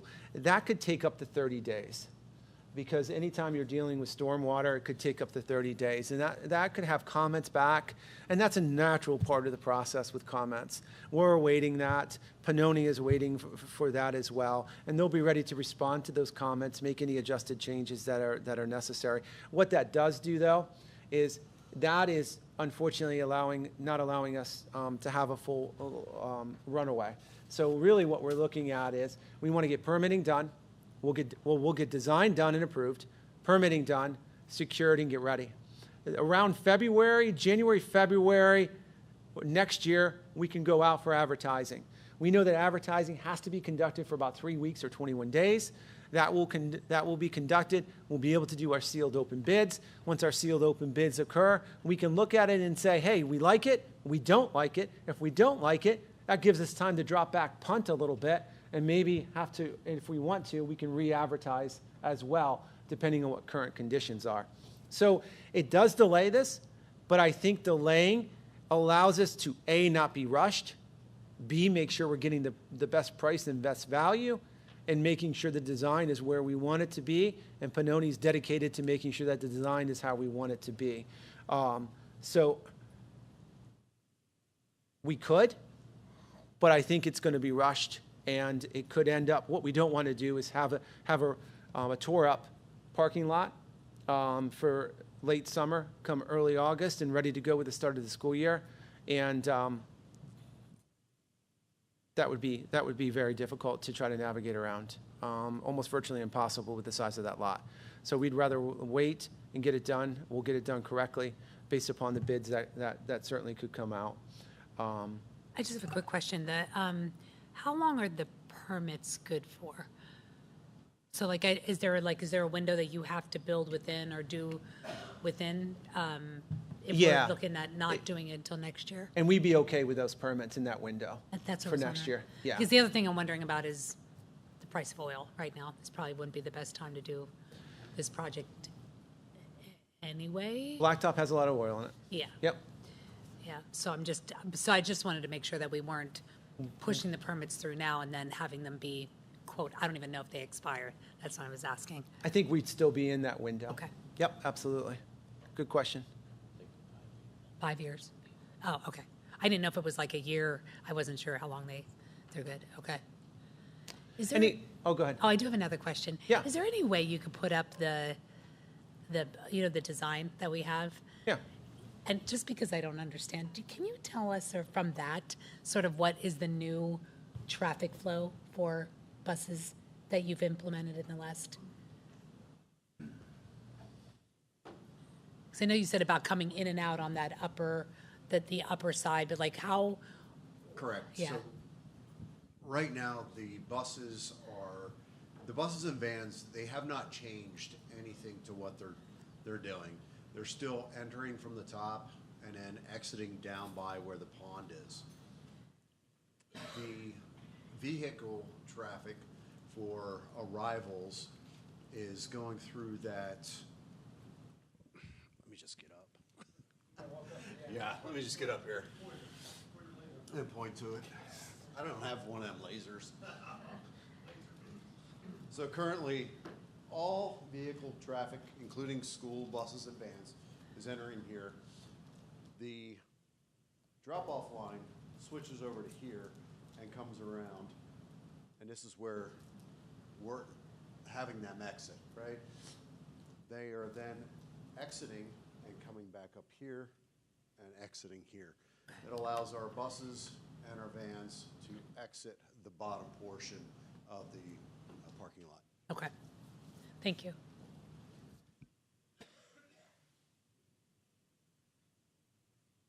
All right. Any additional questions on any of the construction to date? All right. Thank you very much, everybody. We're going to transition now into, we could do student code of conduct, or we could do final budget discussions. All right, let's do budget. Yes. All right, I guess I'm up. So again, we're still in, I guess, in line to approve the final budget here in May. However, there has been one, I guess, change to what was presented last month. So I gave you guys a handout. Looks like the one I gave last month, except there's a little extra section block to the right. So the block to the left is exactly what we reviewed last month, and you had approved the leftmost highlighted item there with those particular millage and increases. So what has changed and came to light over the last month is we've got additional files and information from the county with regards to the reassessment. And what that changed then is the bolded area in the rightmost section, the re-baseline mills for Perry County. And the change occurred, for three main reasons. First of all, not only was there a reassessment, but there was a different reporting system that we got the information from. So the information came in a different format. So in communication with the business managers in Perry County, we had to try to align on, which one of those numbers we were supposed to use as our assessed value. So we came to alignment with that.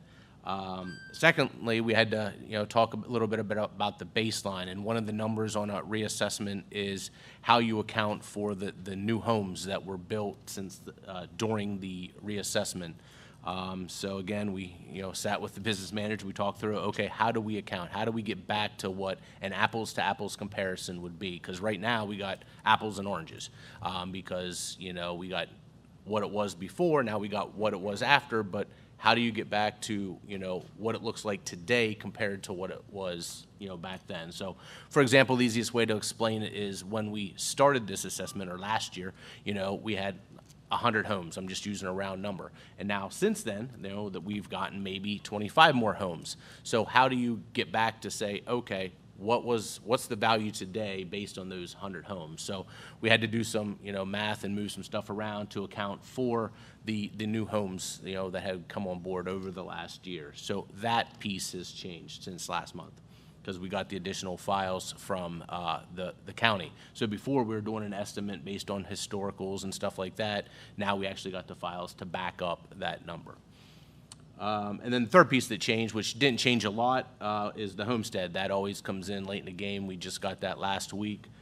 So the homestead number, also factors in to these numbers as well. So with all that said, that's why it changed. That's why the baseline changed. And again, it was the Perry County baseline that changed.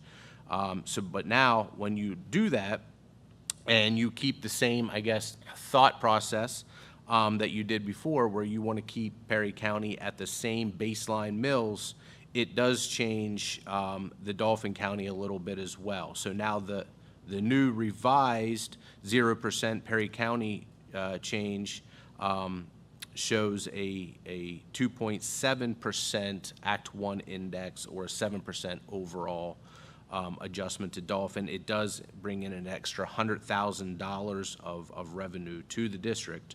And then down below, you can see the deficit based on the changes as well. So we still have those other 4 options, so you can see how they've changed with the baseline change. But now the 0% Perry County option does go just slightly above the 50% Act 1 index, which we talked about last month as well. So yeah. So at first glance, I thought maybe you didn't update option 2 and option 3. Not that it matters much, but you did? That is updated? Yeah, all four are updated. So why did the revenue not change on 2 and 3 if the rebaselining happens? So the rebaseline is just on Perry County. So so the Perry County number doesn't change. It's the Dauphin County that hits the Act 1 or adjust those revenues. So they're the ones that are kind of driving the difference. There's not a huge difference in the Perry County side of things when it comes, since it is an assessment. Yeah, but when I'm looking down at the Perry County percent and the Dauphin County percent on the left side, which was the May numbers, and then when you go to the right side under the June ones, like the Dauphin County stayed the same. It stayed at 6.7 with a 2.4. And 9.2 and 4.8.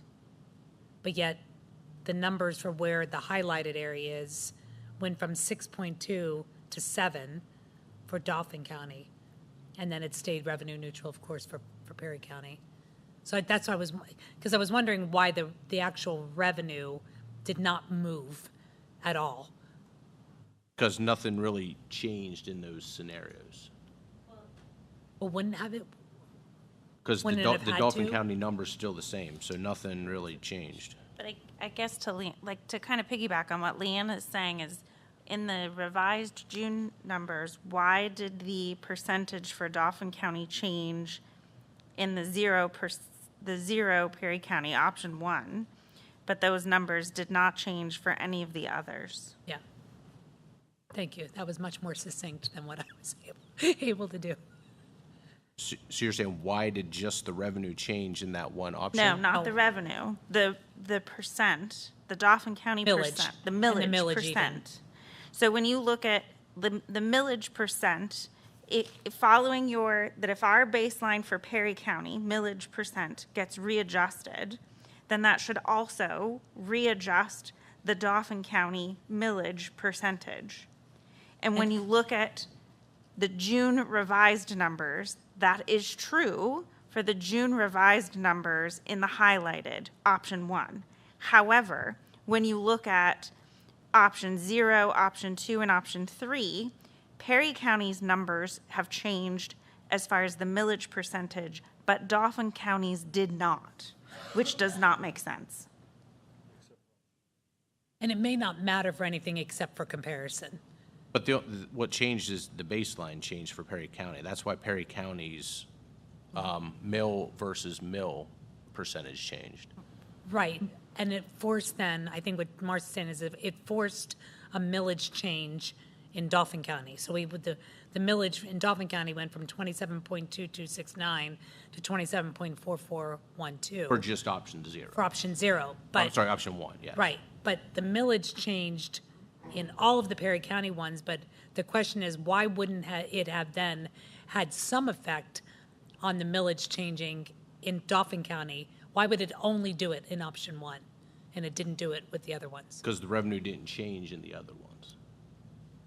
It's still the same amount of revenue. But why? why is the revenue not changing in the other ones? Why did it only change on the one that we picked? Because the Act 1 index hits in Dauphin County first, so you can only get the full dollar amount based off of Dauphin, and Dauphin did not change. So the revenue does not change. So that Act 1 hits first and triggers first, so everything else at that point is what it, like that is that, it almost sets the tone for anything else because it triggers the Act 1 first. But even with that in mind, why would there ever be a revenue increase as you moved up the Act 1? Well, that's You know what I the mean? difficulty of multi-county, if I'm right in saying this, that we may not hit a full Act 1 with having two counties. True, but I meant Right. like even just going back, take away the June stuff, just going back to May. I mean, we knew that if we had gone to keep a 0% at Perry County, revenue neutral essentially, with a 0% increase in Perry County, that it was going to give us 102,000. If we went 50% of the Act 1, it was going to give us 167. And if we went fully to the Act 1, it was going to give us 465. Like we knew we were going to get more revenue as we moved up. It may not have been linear. I get that, but it still was more revenue.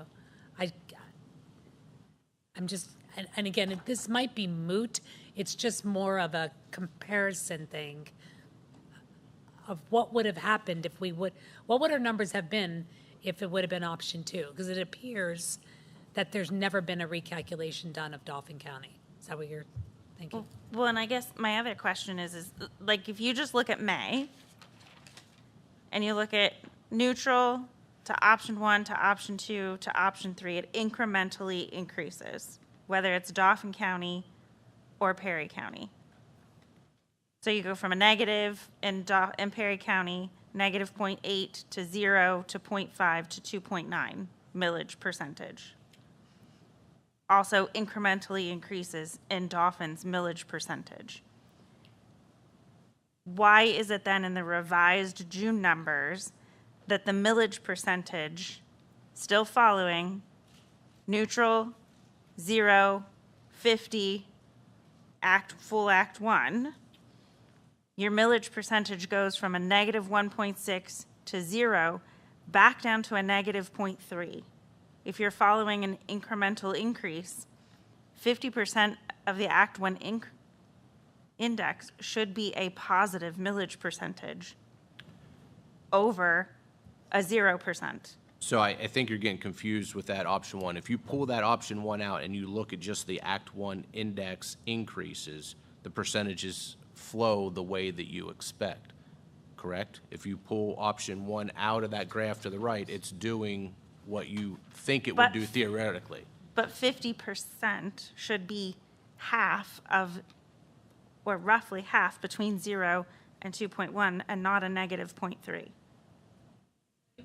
No, but you're going from a negative 1.6 to a negative 0.3 to a positive 2.1. No, because it's 0% to 50% to 1. You're just looking at the revenue. I'm looking at the millage percentage. Correct. So if you pull that gray highlighted area out, for Perry County, you're going from negative 1.6 to negative 0.3 to 2.1. But why would 50% come before 0%? Why would 50%? Like if we were, say we didn't have the May numbers, say you had all of these updated numbers and you presented us with the June ones, right? This would be a no-brainer. Why would we go with option 2? Because we're going to get less money than option 1, and that doesn't. This is it's 0% holding this number the same. This is what you guys wanted. You wanted to hold the Perry County number the same. So this is 0% just for Perry County. Right. This 50% is down here based on these Act 1 numbers.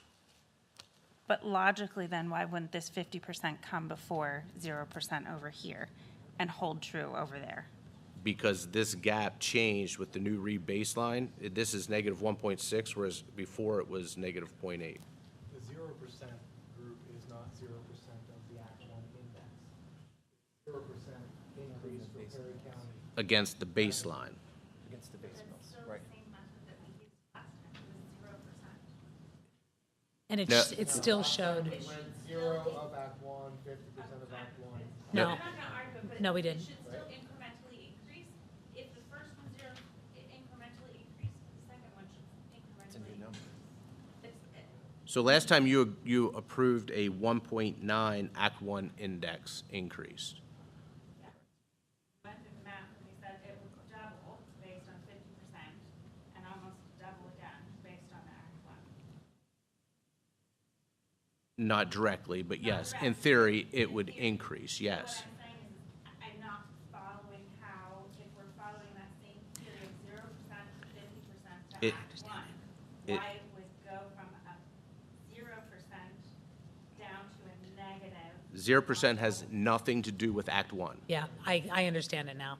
That's us wanting to keep. The County. millage, the same. It has nothing to do with Right. Act 1. Baseline mills. Swap those two columns and put the revenue neutral right next to 50%, right?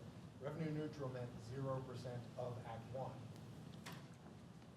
Revenue No, neutral is no. the same amount as revenue as last year. So even that has nothing to That's do with not Act even- 1 either. Act 1 No. increase at all. No, because if we, No, you would still take a 1% Act 1 increase there because These are wrong. of Dauphin County and the rebalancing. yeah, Long it's an story apple. short, my understanding of it is that It's an 0% apples to Perry orange. County is not 0% of Act 1. Correct, no, it's, Correct. in this And case, the- it's gonna be a 2.7% of Act 1. Yeah, I get it. Whereas now. 50% is 2.4%, so I column could is move the column 0%. over, but the 0% has nothing to do with Act 1. 0%, it's a 0% Millage, yeah. increase for Perry County, which is not a 0% Act 1 increase.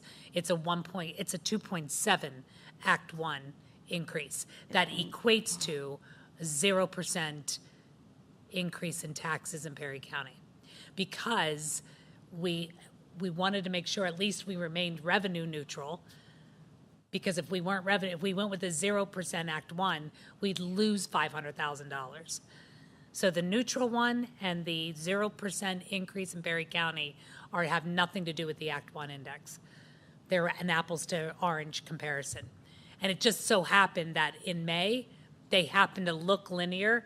They happened to look like, because it went from a 1% to a 1.9 to 2.4 to 4.8 of the Act 1, it happened to look linear.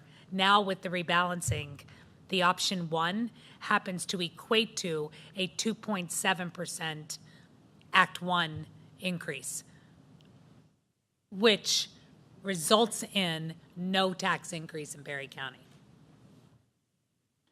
That's, I think, I get it now.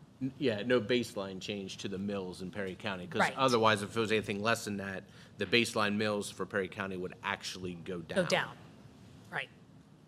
So it shouldn't say 0%, it should just say Perry County mills remaining flat, not 0%. So we had asked them for two different things, and we're now looking at them as if they're apples to apples all the way across, and they're not. I had the light bulb moment. It just came to me. Yeah, I don't know how to explain it. No, but I get it now. that's- Yeah, it's We'll a have different heading, I guess Marcy, you we'll would have some say. time on the whiteboard in the room again.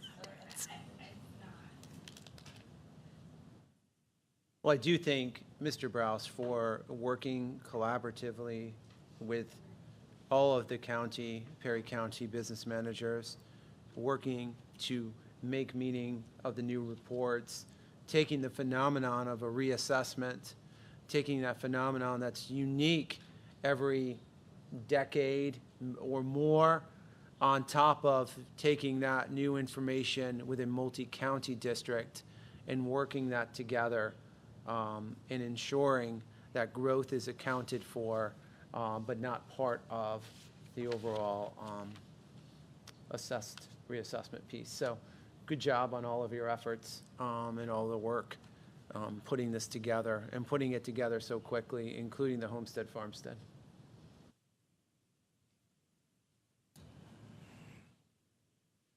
So are we still, I guess, okay moving forward with the option 1? Or would you like us to have one of the other options prepared as well for next week? Or are there other ideas? I still think option 1 is exactly what we asked for and reflects exactly what we voted on. So I personally can't imagine asking for another option based on these numbers, personally. I would agree. Okay. If anything changes in the next week, let me know, so we can have it prepared for next week I then. mean, and at this point, though, the only options we have before us, I guess, would be option 2 or option 0. Because we can't, since we've already voted on that budget, we can't go up. So I got some clarification on that just this afternoon, and yes, you can, you just can't go above the Act 1 index. Oh, okay. So, Okay, so then what you're saying is all options would still be on the table technically. correct, Okay. yeah. I still stand by staying with the same option.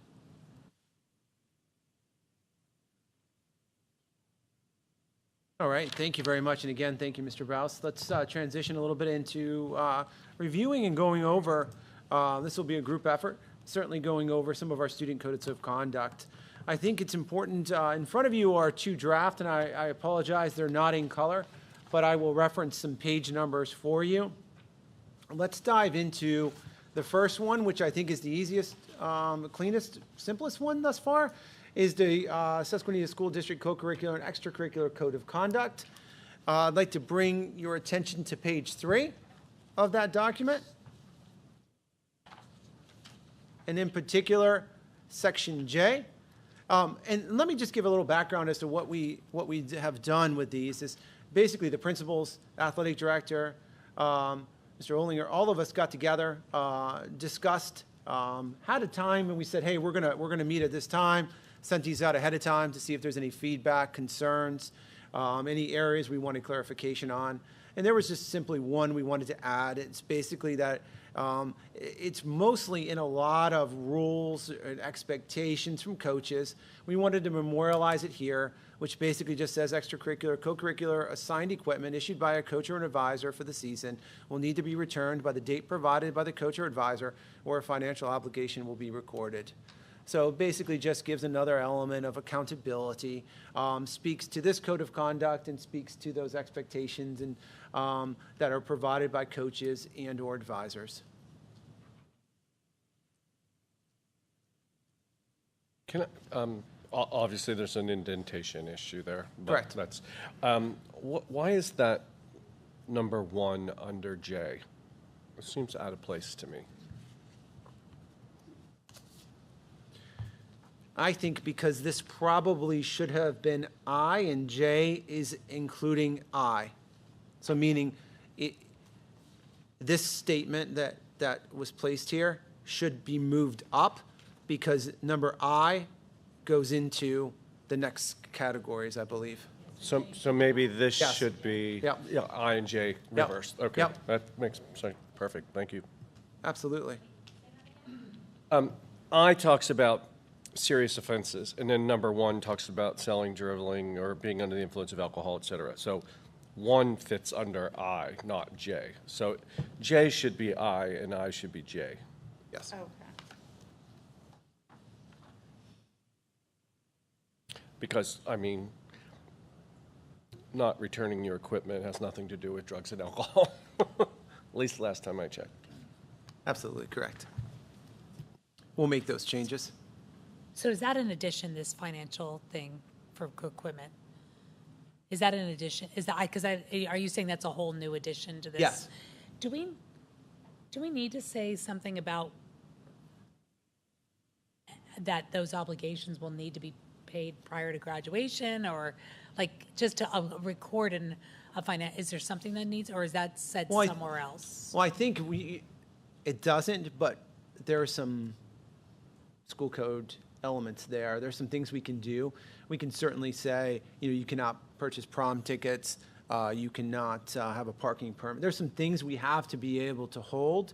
Graduation is not one of those elements. Graduation for behavior, not graduation participation for. You're saying just by a deadline, by the. Yeah, I mean, like if you have a track athlete that doesn't turn in their track uniform, or any spring sport athlete, and you're recording a financial obligation, how do you ever get the money? Well, if we don't get that and it is a financial obligation, we can go through the local magistrate or go through collections if attempts have been made and we can't get that. We have not done that. I mean, you can't withhold a diploma until they do it? No, Oh. no. Do you keep them from But walking? in my high school. I was going to say, they did in my high school. Yeah. Oh my They won't get it in college, I can tell you that much. I mean, we can let them graduate. I'm not saying you don't let them graduate. They can go through commencement. They just don't get their diploma. Can't? Well, then I guess we'll just make a list of the obligations. But again, at that point, you become a young adult and we can go through the proper channels to return that obligation to the district. Can we say something about a financial, and an athlete will not be able to participate in the next season until the financial obligation is taken care of? Like I mean, I understand we may not be able to get a spring sport stuff back, but I mean,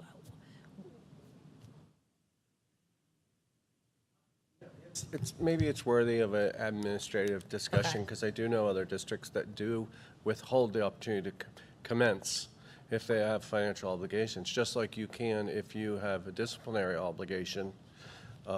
You can withhold the opportunity to commence as well. But to answer your original question, the fact that we're defining it as a financial obligation, it falls under owing a book, owing whatever. A financial obligation is a financial obligation. So that part, I think, is covered. What we do with when they have a financial obligation, I guess, is a bigger question.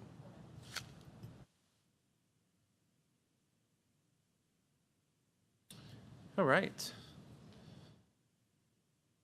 Any other questions on co-curricular, extracurricular? That is the only noted change or addition that we put in here for this school year. It went through some pretty lengthy revisions the last couple of years. All right, let's transition a little bit into the, into the next code of conduct, which is the district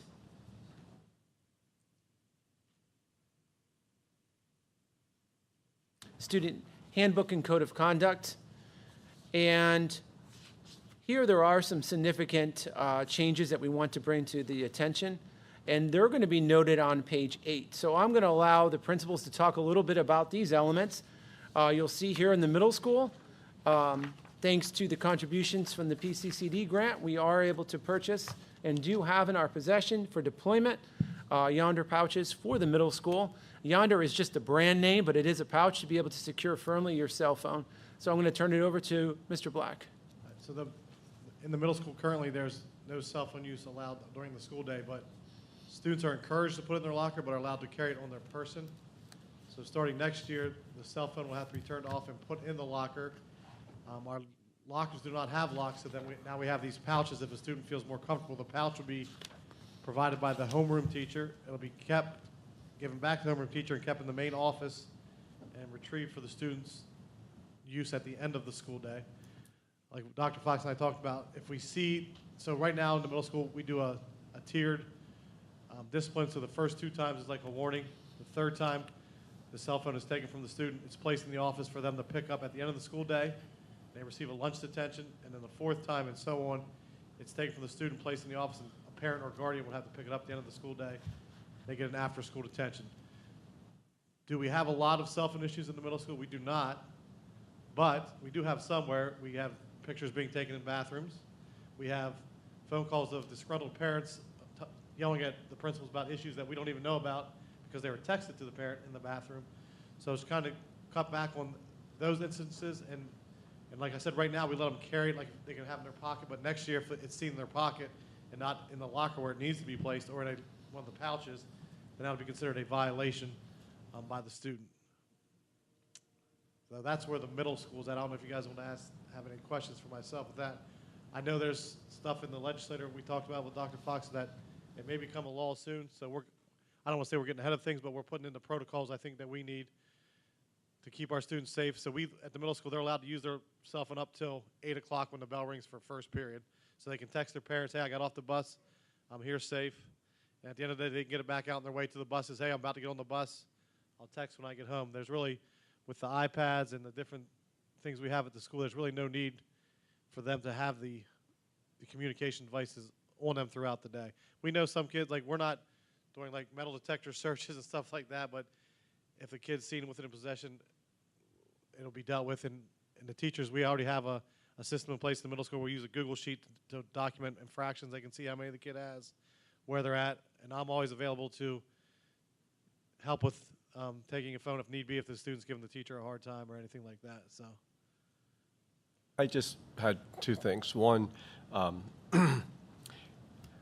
in this, it says that to see the middle school handbook for consequences. yeah, so that's going to be updated. The parents, go ahead. Yeah, but for some reason, it lists the consequences for a violation in the high school in this handbook. So if we're going to list consequences for one building, we should list it for both buildings. They're not listed for either. Okay, That's yep. just one thought. My other thought would be, I would hope the consequence for a violation once we get the yonder pouches is very severe. Because it's not, I accidentally, or I was tempted, I videotaped someone, or I took it out. It's flat out insubordination, and I think it should be treated that way. So I would think a first offense, I wouldn't see a warning. It's flat out insubordinate. So just my two thoughts. Two things that I think that Mr. Black did a good job of hitting on is, the first one is, he mentioned about legislation. There is lots of support between the Pennsylvania House and the Pennsylvania Senate. So it is getting traction on both sides of both the Senate and the House. Publicly during the budget address, and I believe it's Governor Shapiro did speak very clearly that if a bill gets to his desk, he will sign it into law. It's one of those bills really that has gotten a lot of unilateral support, both between Democrats and Republicans across the aisle, and has gotten and garnered support from the local associations as well as the Pennsylvania State Educators Association. So how that looks is really going to shape up. But I think for us, we are seeing it. So it's our opportunity when we look at our portrait of a graduate to begin that process of having students that are present, being engaged within the classroom, being personal responsible, being a part of that community, and being able to be strong communicators. So, again, that cell phone is a tool. We want to do our best of modeling that, and I know how difficult that is when it pings, and it does. And we want students to be off socials and present during the class discussions. We want them to be active participants within the classroom, and we want our teachers to be able to teach and lead and facilitate that learning, those labs, those activities, and those project-based learning assignments. Not necessarily worrying about, put that away, please put that away.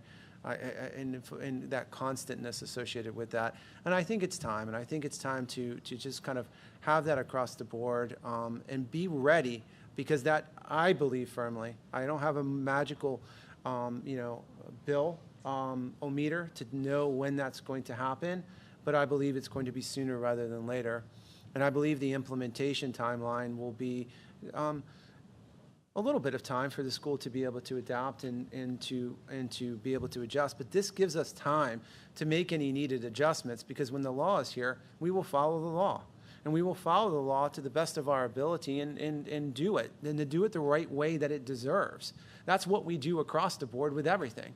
So this gives us time to be able to prepare for it.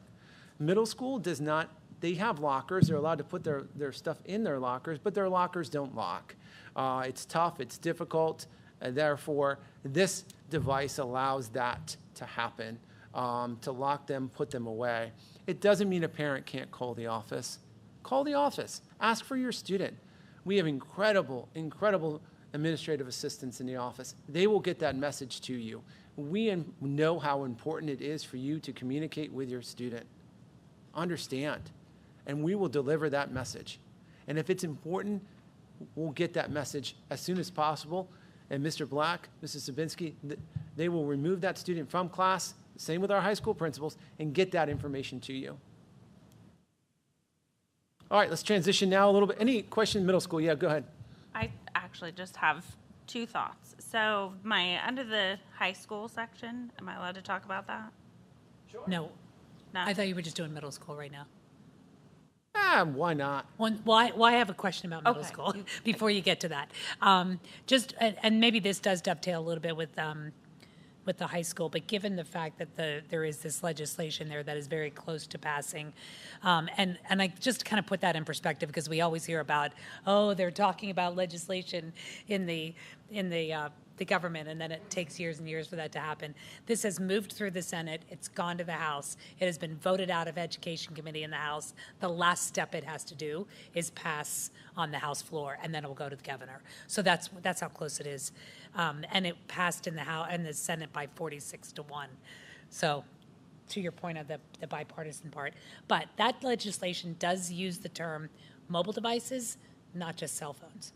So that it includes the Apple Watches, anything that can get onto the internet. So I would recommend that we use the definition for mobile device that they already have in this legislation and embed it into this handbook so that it's not just the cell phone, that it's anything that they can get internet access from that is not school issued. And it lays that out. It's any non-school issued. So the iPad would still be obviously acceptable. So that's just and I just had a wording, just a wording issue that I could just share with Dr. Fox, if minor changing of wording. So I understand the wording. I guess my question and my thought is how, haven't read the legislation, but how do they propose that is going to be monitored? Because if I have a watch that's cellular enabled, is the expectation according to that legislation that I'm now not allowed to have my watch during the school day? Yes. Yes, if it has that's where I think it. To me personally, I think that's where it crosses the line. So the actual definition of mobile device is any personal mobile telephone or other portable electronic device capable of connecting to the internet and enabling the user to access content on the internet that is not owned by a school entity or issued by the school entity to the student. And it goes on to say it shall include a device with which a user could engage in a call, write, send, or receive a message, send or receive data or an image, record, play, or edit audio or video data, play a game, or watch a video. And does that legislation also include language that incorporates our teachers? No. We might, that's a good point, Leanne. We might want to add in there something in this about exceptions can be made by the building principal or something. And I'm just thinking, I'm currently working with some students that bring their own personal computers because they have some high-end mathematics classes that their school-issued computers don't have the ability to generate some of the mathematical things they need to have done, and it's done on their personal computers because they're more powerful. So I don't know if that would ever happen. I'm not familiar enough with the Apple platform. If they ever need an Android device and they have one from home or whatever, that I don't know. I just don't want us to get a situation where we wouldn't allow something of that nature that is a personal laptop that students may use, or quite frankly, it may be a shock to some of you, I'm not a huge Apple fan, but if the kid would rather have an Android device and be able to use a keyboard, I mean, it's just, it's just, we may want to build in some latitude for building administrators to perhaps make some, exceptions. That's a thought. So the legislation actually does address exceptions, and it's pretty specific. So I think whatever we would do if we were to build that in, we'd probably want to look at the legislation just to make sure you're not implementing something that's going to have to rescind, or do you just let it go for right now and then build it as the legislation gets passed? Well, whatever we do, we don't want to have a student handbook that says something that we're not prepared to enforce. And I've seen so many dress codes that do that, and everyone knows from the get-go there's no one's going to enforce this dress code. So if I'd prefer it say something under the discretion of the principal in our particular handbook, so that we're not immediately not following it. Just a thought. I'll leave it up to admin, of course. And I'm sorry, Craig, I just have to say, remember, cell phones, there is no such thing as a cell phone. They're cellular telephones, remember? Do you remember this? Yeah, I'm just sorry. Yeah, you'll have nightmares tonight. Kelly Noss, Penn Township.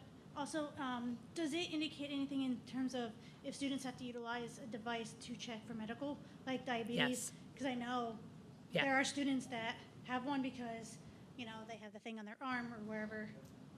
Because I don't want to see a kid get hung up because, hey, they're just checking their blood sugar. Correct, yeah. The legislation addresses devices for medical use and what needs to be in place for that and things like that.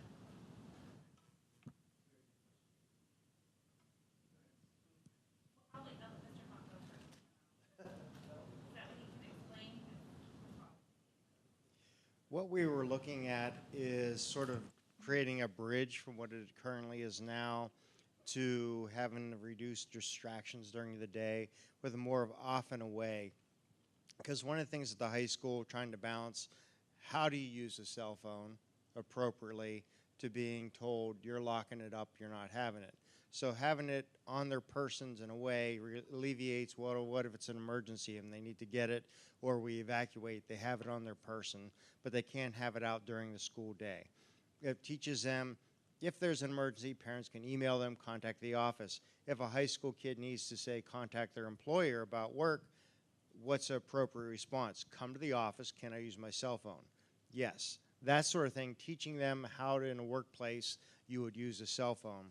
So that's what we were looking at here. They're not allowed using it bell to bell, but there are ways for them to appropriately use it by contacting an administrator, teacher, to do realistic things, not just to get on social media, things like that. So that's what we were looking at, moving sort of a bridge between what we have now to a total ban, and it's a good way to make them more responsible. The consequences we looked, a warning issued by teacher. My only concern is, and Mr. Black addressed it, a lot of the cell phone issues happen in bathrooms. So if they're allowed to have it on their person, and clearly there's not cameras in bathrooms, and there's not a lot of supervision in bathrooms, so they're allowed to have it on their person. I mean, you all have to figure out how to address that. But the biggest violations, even in districts that are enforcing these rules, happen in bathrooms. So it's just, I don't know how to address that, but it's a thought, something to, if you hadn't thought about. I mean, I would think about it. That we have to try to teach them, but also restrict them. So there'll be more conversations on that. I have a suggestion, and it may not be a popular one. I think they should be in the lockers. They should be locked up and put away. That's what off and away sounds like to me. These kids don't carry backpacks, so I'm not sure where they're going to put them to be away. I've heard monthly from the SEA reps and that represent the teachers in this district that their desire is that whatever policy gets implemented is one that they are out of the hands of the student, because otherwise it becomes this slippery slope. And it seems to me that they've got a locker. If the premise behind the bell-to-bell policy is to not have the distraction and not have to have it, not even from just a student aspect, but from the teacher's aspect of having to say, okay, is it off? If it's not away, is it off? Well, it's off. Okay, then put it away. That constant thing, it seems to me that there's really no reason other than put it in your locker and lock it up and put it away till the end of the day. There's really no reason for them to have it on them. If they need to contact an employer, then they can either get an email from the employer or they can go down to the office just like they would do whether they were carrying it or not. They can ask the teacher, can I go to the office? Can I go retrieve my phone and go down to the office and make a phone call to my employer? That to me would be the easiest and best way to implement this so that you're not having that slippery slope. Because right now, let's face it, our policy says they're not allowed to have them out at all in the classroom. That's what the policy says now, and yet the recent Blackhawks clock said we're having an uptick of people using them in the classroom, because they do. They do it. And I think it just gets exhausting for the teachers to have to be saying, put them away, put them away, put them away. If they're in their lockers and somebody's caught with one, it's a pretty flagrant violation. What did you consider the pros of allowing them to have the phone?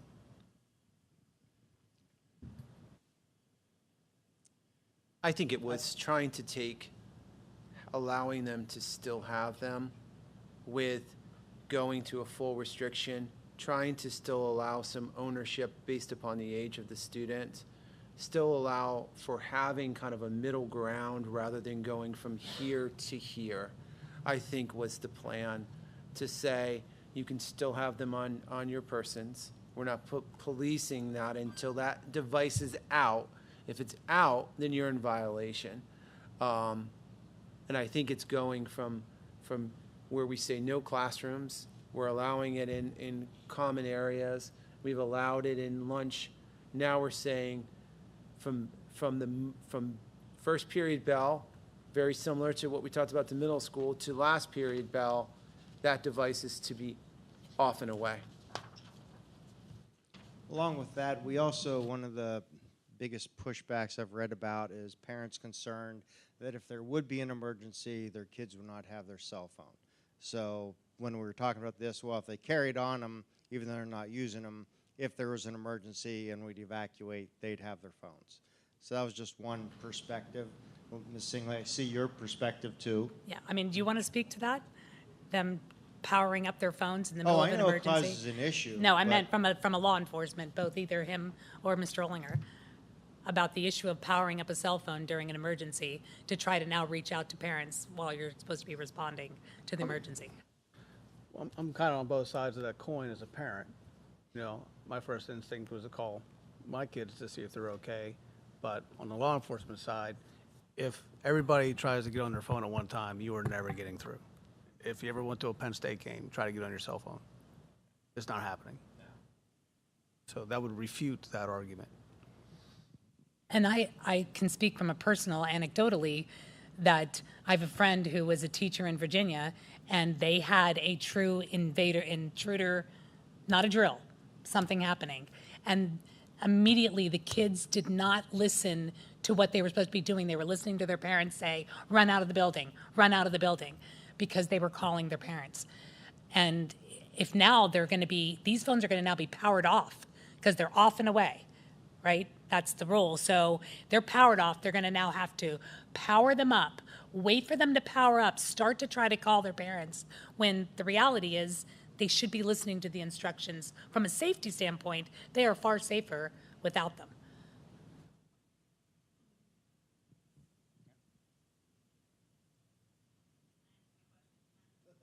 Absolutely. All right, so I have two questions. I understand the off and away. I guess what I'm not following is why they can't have it at lunch, and would that be under consideration? Because it's just like, if we're talking about this as a bridge to a work environment or a bridge to a college environment, that is my quote-unquote downtime. So why can't I have my cell phone, or why wouldn't the students be allowed to have their cell phone during that time?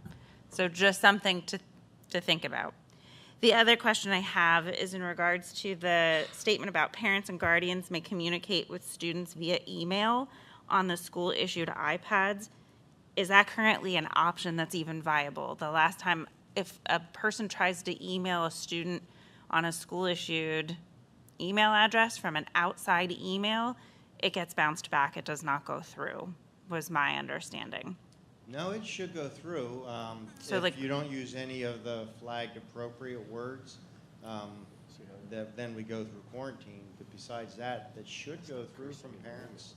Am I correct, Aubrey? No, this was somebody else that was trying to email their student, and it didn't go through. And it would have just been a Gmail account. Isn't that for the younger, for the middle is that school by- iPads? Is that by school age or? It would be by school age. So Middle school. I'm sorry, go ahead. Oh, go ahead. I'm sorry. So there would be a plethora of reasons why it could be flagged. Anything from, again, an inappropriate term in the email, something that may coined, something that may be filtered, a header on the email. There's a multitude of reasons that it may be filtered, but by and large, external emails can go through. when we think of like recruiters for sports and things like that, they can get through, they can access. It's just a matter of what the contents of it are, what the email address is, and behind the scenes, what the header of that email address may be. And that's not often something that is, again, face value. And that is 9 through 12. Middle school, you cannot email. Okay. It is internal only. In terms of the legislation that's, as you say, will soon pass, do they make any mention of exceptions for lunch? No, it is a quote bell to bell, but they are saying specifically that it includes homeroom, lunch, time between classes, recess, clearly from the beginning of the day till the end. So these policies are more in tune with what we perceive as coming from legislature, Yes. not to be construed as future work expectations and cell phone use. We are trying to get ahead of the horse or ahead of the cart with upcoming legislation. Yes. Not what's I mean, appropriate that's what they're saying. in the workforce years later. It's my understanding, and Leanne, it seems like you're more current on this. It's my understanding that this legislation basically just says the school district shall develop bell-to-bell electronic device policies. I think it's that. I think that's basically. It's a little bit more specific than that, just saying that a policy, they direct what needs to be in the policy in terms of the manner in which they're going to be restricted. Like if there's, whether it is a lockable device or whether it is, they would be put away in the thing. I think my point in saying that is also a lot of districts, including ours, already have sort of bell-to-bell policies where they're not supposed to be using cell phones. It all comes down to whether or not we enforce it or not. Yes. I think the only thing the legislation, I don't mean that lightly because it's not an easy thing, but I think what the legislation does is it gives us, well, we have plenty of authority to enforce it. But it's another thing saying to the students, to the parents, we're enforcing this because we've been told by the government we have to, it stops some of the conversation, which I think is valid conversation. Like I agree with Marcy. I personally would like to see the kids have the opportunity to use phones in lunch. But I don't. It's not any place I don't want to draw a line in the sand. But it stops a lot of those conversations if the policy says it has to be bell to bell and it must include lunch or whatever. Marcy had more to say. She wasn't done. I was asked a question by Jim as to what this policy said. Okay. Sorry. If I was going to answer what the school day. You can finish that. Just the definition of school day in the bill says shall mean the entirety of every instructional day during all instructional and non-instructional time as determined by the governing body of the school entity, including homeroom periods, lunch, recess, and the time moving between classes. That's the language. So that is the proposed bill and the proposed Senate bill. There is no law right now currently in place. We anticipate that's going to happen relatively sooner rather than later. So to that end, based upon what you said, it is up to us as a particular group to steer how we want the 26-27 school year to look like. What do we want our students to experience when they're here? How are we going to be able, because you made a great point, Dr. Jones, how are we going to be we want to make sure that it's reasonable for us to be able to enforce it. Because if it's written, it's going to be enforced. It needs to be enforced, or it shouldn't have been written. I agree with that wholeheartedly as well.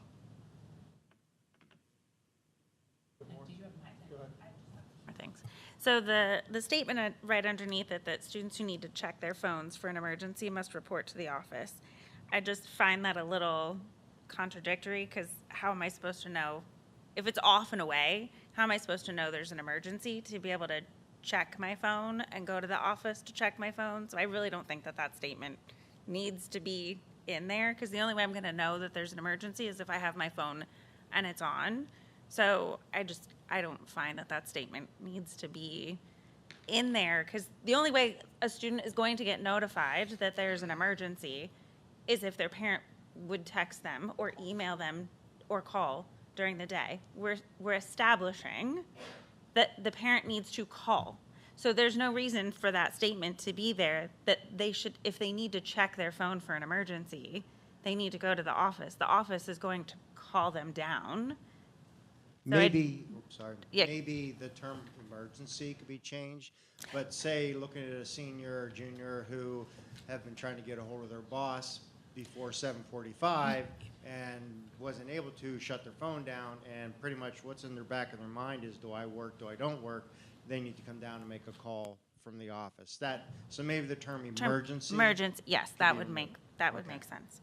And I think my only other thing is, my 2 cents in this is that, and I'm not sure what the expectation or policy is, I don't sit in our classrooms, but I would hope that the administration then upholds with our teachers and our paraprofessionals and our administration that we also abide by the same expectations and model for our students that cell phone use is not permitted during the work day, and we are modeling those same behaviors for our students. Because I can guarantee you, if I have a student in childcare, that childcare is going to text my phone to tell me that there's an issue. And so how are we as a district enforcing that with our teachers to model the same behavior that we are now expecting them to uphold? Are you, I don't totally disagree. I just am asking, are you suggesting a teacher should not be allowed to use their cellular phone during their lunch period or their planning period? No, I think they should absolutely be able to use it during their lunch period and their planning period. I think it's about teaching responsibility. Just not during an And instructional it day? should not be out. If I have students who are taking a test, I should not expect to walk into a classroom and see a teacher sitting on their cell No, I phone. agree. I'm not saying that that's happening, but I should never expect to see that, because we're asking our students not to do that and manage their time. So now I feel it is appropriate to model for our students what we are asking them to do.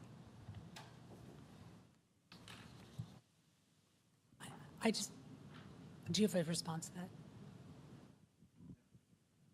You sound like you do. Go ahead. No? Okay. So I've been struggling with the consequences, kind of waffling back and forth. I think I could get around the level of your disciplinary, whatever you call that, progressive discipline, if I knew that the phones were going to be in the locker and locked away. I'm still trying to get my head around what off and away looks like, and what does carry sound like for kids that don't carry backpacks. Like, it seems to me like it would be in their hand or pocket of their jeans if they're wearing jeans. But if not, I think I was back to what Mike was saying about having the consequences be pretty direct. I'm not sure that I love the idea about the third violation resulting in having the phone go into a cell phone pouch, which is essentially locked and away. I'm not sure how that is any more of a thing, except for the fact that they lose the opportunity to carry it, but locked and away. Does that make sense? Like, I almost feel like there should be a level of they're not allowed to bring it into the school at all. For, like, once you get to some level of whatever. I like the idea of Mr. Black saying the parents got to come pick up the phone at some point in there, so that it deters the we'll just give you a warning, we'll just give you another warning, we'll just give it, you know what I mean? I think there might be something, because even just doing it till the end of the semester, if a kid violates at the beginning of January, they might only lose it for 19 days, because that's the end of the semester, if that makes sense. So I don't know, maybe, I guess I could get behind it for the first year to see how things roll, and then if it's problematic, but I still think there needs to be, the students shouldn't have it on their person. It should be in their locker and locked away.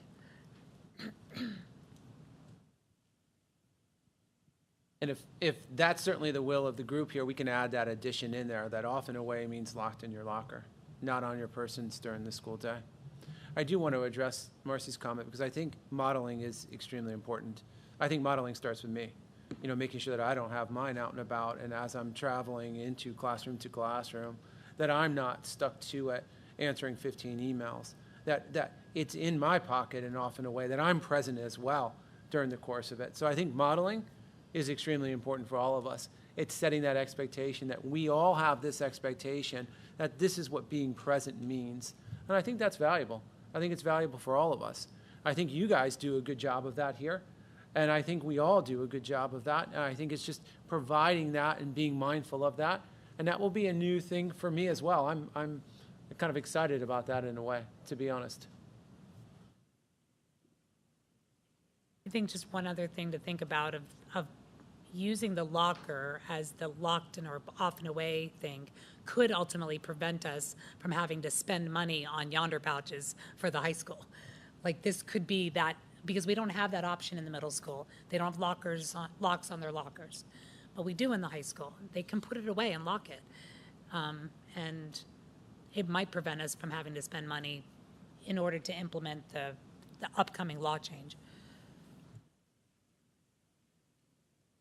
So the other thing that came to mind, because the students do have cell phones now and have access to them, a lot of your sports do communicate throughout the day. Coaches communicate throughout the day through apps of, hey, meet at this time at such and such a time at such and such a location.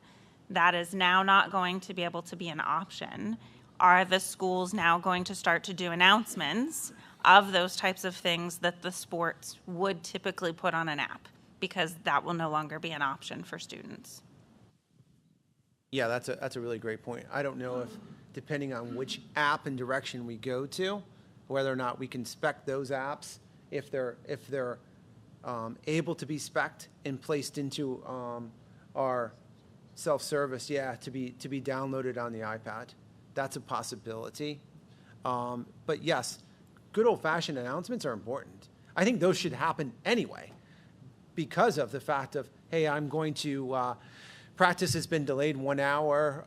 Please note that this afternoon, softball is moving over to the turf field. Something such as that, yes, important for everybody, and that's that management piece at the end of the day. When we hear the announcements, we're quiet. As long as they're just not on for 25 minutes. And to be honest, nobody's going to be on their phone in homeroom anymore. So they might actually listen to the announcements. Right, but but I'm saying that it's old school. But we'll look at speccing out what some of the common communication apps are to see if that's a possibility. Well, right, and I also think, thinking about that, if you have to do announcements at the end of the day, is there time built into the day that allows for that does not take away from instructional time from any of the classes? And so, in the sense of, if you have, because now you're going to have potentially, if you look at all of, Mr. Markowitz gave a whole list of sports, we'll just say at the high school, spring sports. So you have baseball, you have softball, you have track and field, you have, middle school, you have soccer, boys and girls, in different places that each of those are going. So you have other extracurricular activities.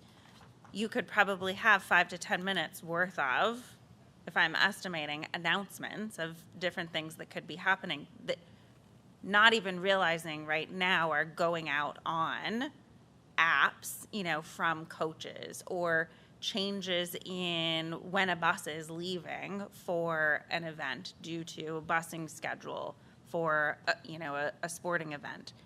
So I guess my question is besides just little one-off things, if you're doing lots of, is there a time built into the schedule that does not take away from instructional time?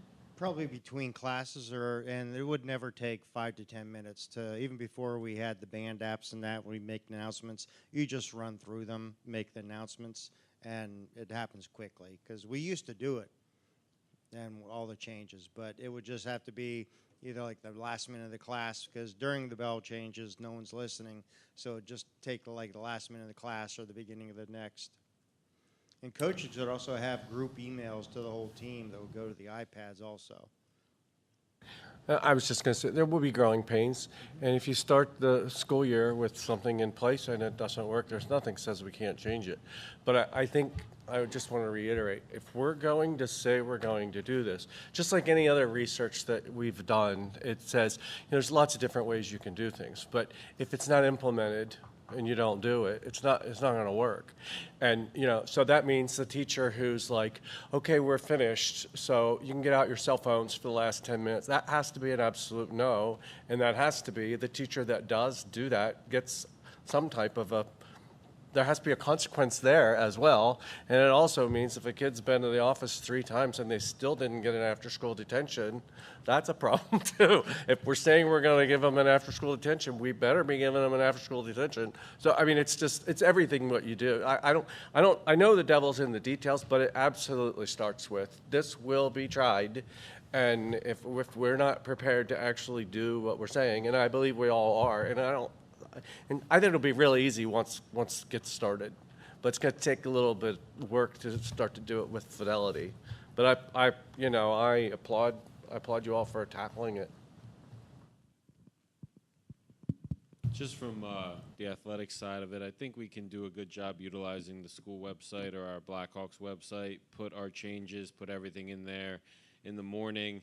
We could have our coaches communicate to our players to check that website when you have time to on your iPad, and we could have all the announcements on there, any cancellations, delays, change times, change of buses.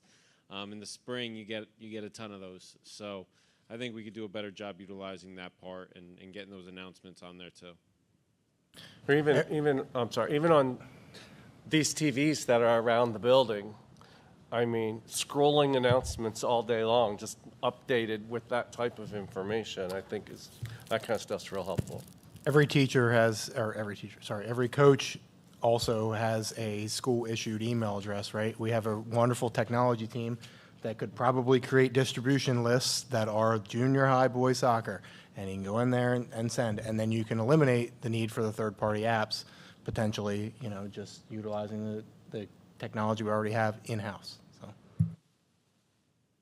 Yeah, those Apple TVs can be updated in real time, so you send something and even put an announcement on, and at the end of the day, the announcement could simply be, take a look at the scrolling announcements for updates to this athletic event, or something as simple as that, to reduce the amount of time that you're taking away.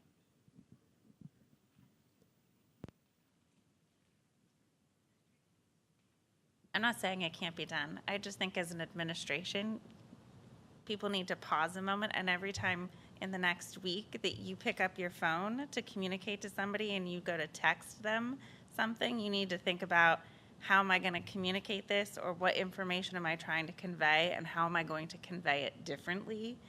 If cell phones are something we're going to model for our students moving forward, because the expectation should be is that if you, and I'm just going to look at you, Mr. Black, if you need to communicate with your assistant principal and you're on one side of the building and she's on the other, you might send her a quick text message. But if we're modeling for our students that that's not what we're going to do, how are you going to do that moving forward? So it's, I think there's a fine line.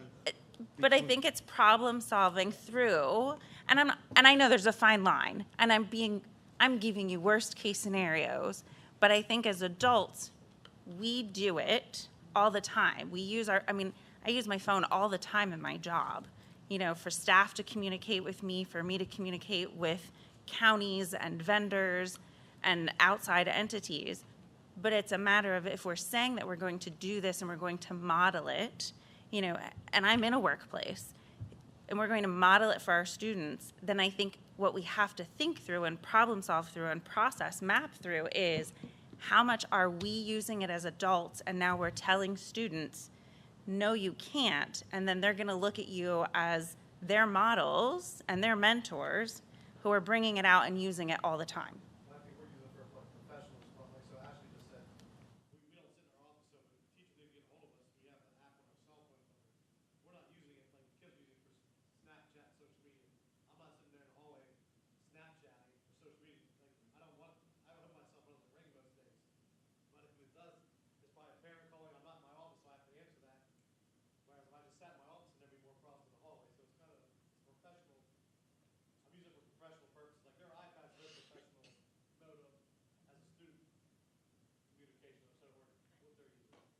And so that brings me back to my point is, how am I supposed to know as the youth of today how to use my phone if it's not taught?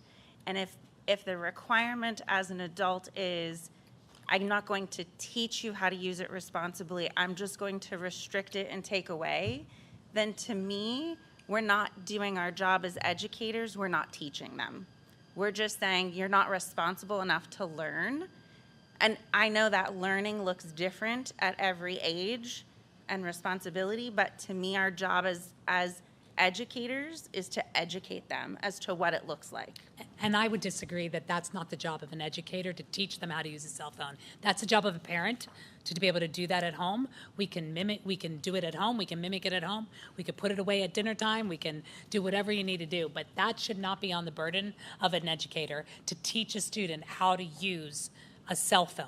They can teach them how to use responsibly an electronic device like an iPad or things like that, but to teach them how to use a cell phone is not. I mean, one of the top reasons why young people today, Gen Zers, are getting fired from their jobs is because of them using cell phones inappropriately, and they've been using them in high schools now for 15 years.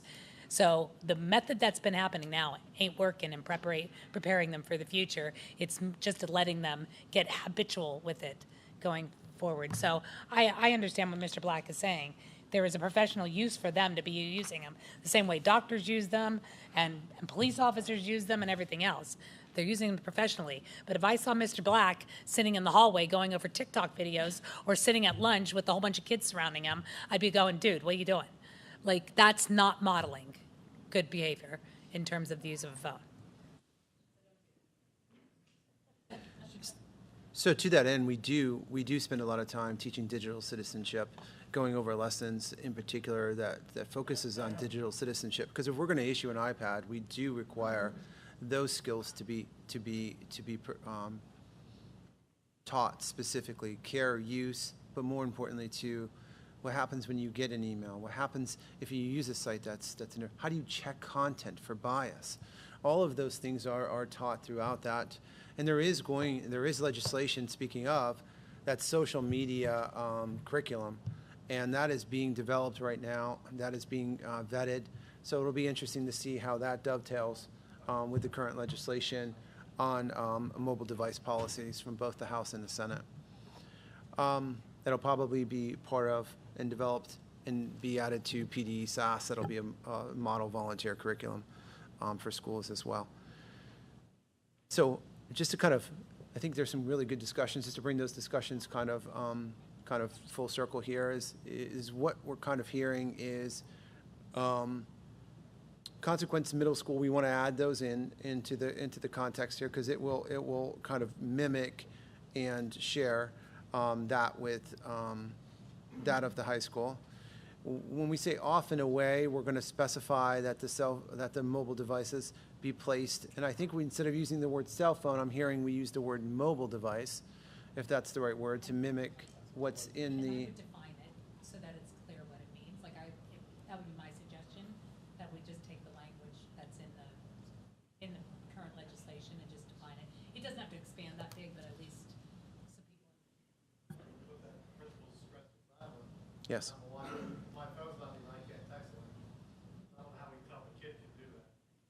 That's going to be the difficulty. And I mean, simply the same. I have the same thing. I use it to check the time, and that's it. I don't have it connected to that device. It's my watch. I think we can define it.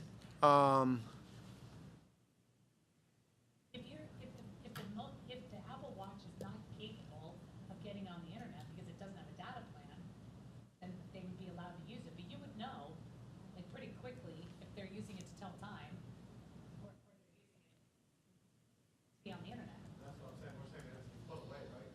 Yeah. Policy says that they, like, why? You're saying you don't want to put time to this, if we want to put something there we're not going to enforce, how do I go around and check every watch to make sure? Didn't that Senate bill say something about playing games? If it could play a game, even if it doesn't get on the internet, it could potentially play a game. And not to mention, those watches, among other things, are a huge academic integrity issue for students. It's crazy. I mean, I've been having them take their watches off to take tests. Have fun with that.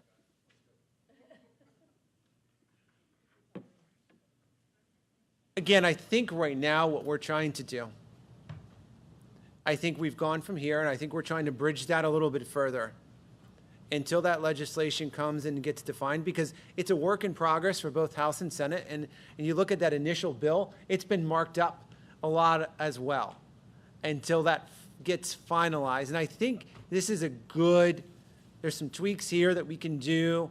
I think it's a good kind of next step. And we may need to revisit, because there's going to be some implementation concerns that we face, and some conversations that are going to be tough. But yet, I think that's I'm glad, if anything, it's the beginning of the school year, not in the middle. Allows us the chance to communicate that out. Allows us the chance to send that messaging out to the best of our ability. And again, to send that number out to the high school office, to the middle school office, to the elementary office. Here's how we want you to communicate. Help us, help you. And we would never take away your ability as a parent to get information to your son or daughter. And absolutely not. We want that to happen. But just something you said there just triggered. I do want us to be clear. I don't think we should be telling the community we are doing this in response to possible legislation. We're doing this because we think this is what's best for children. I agree.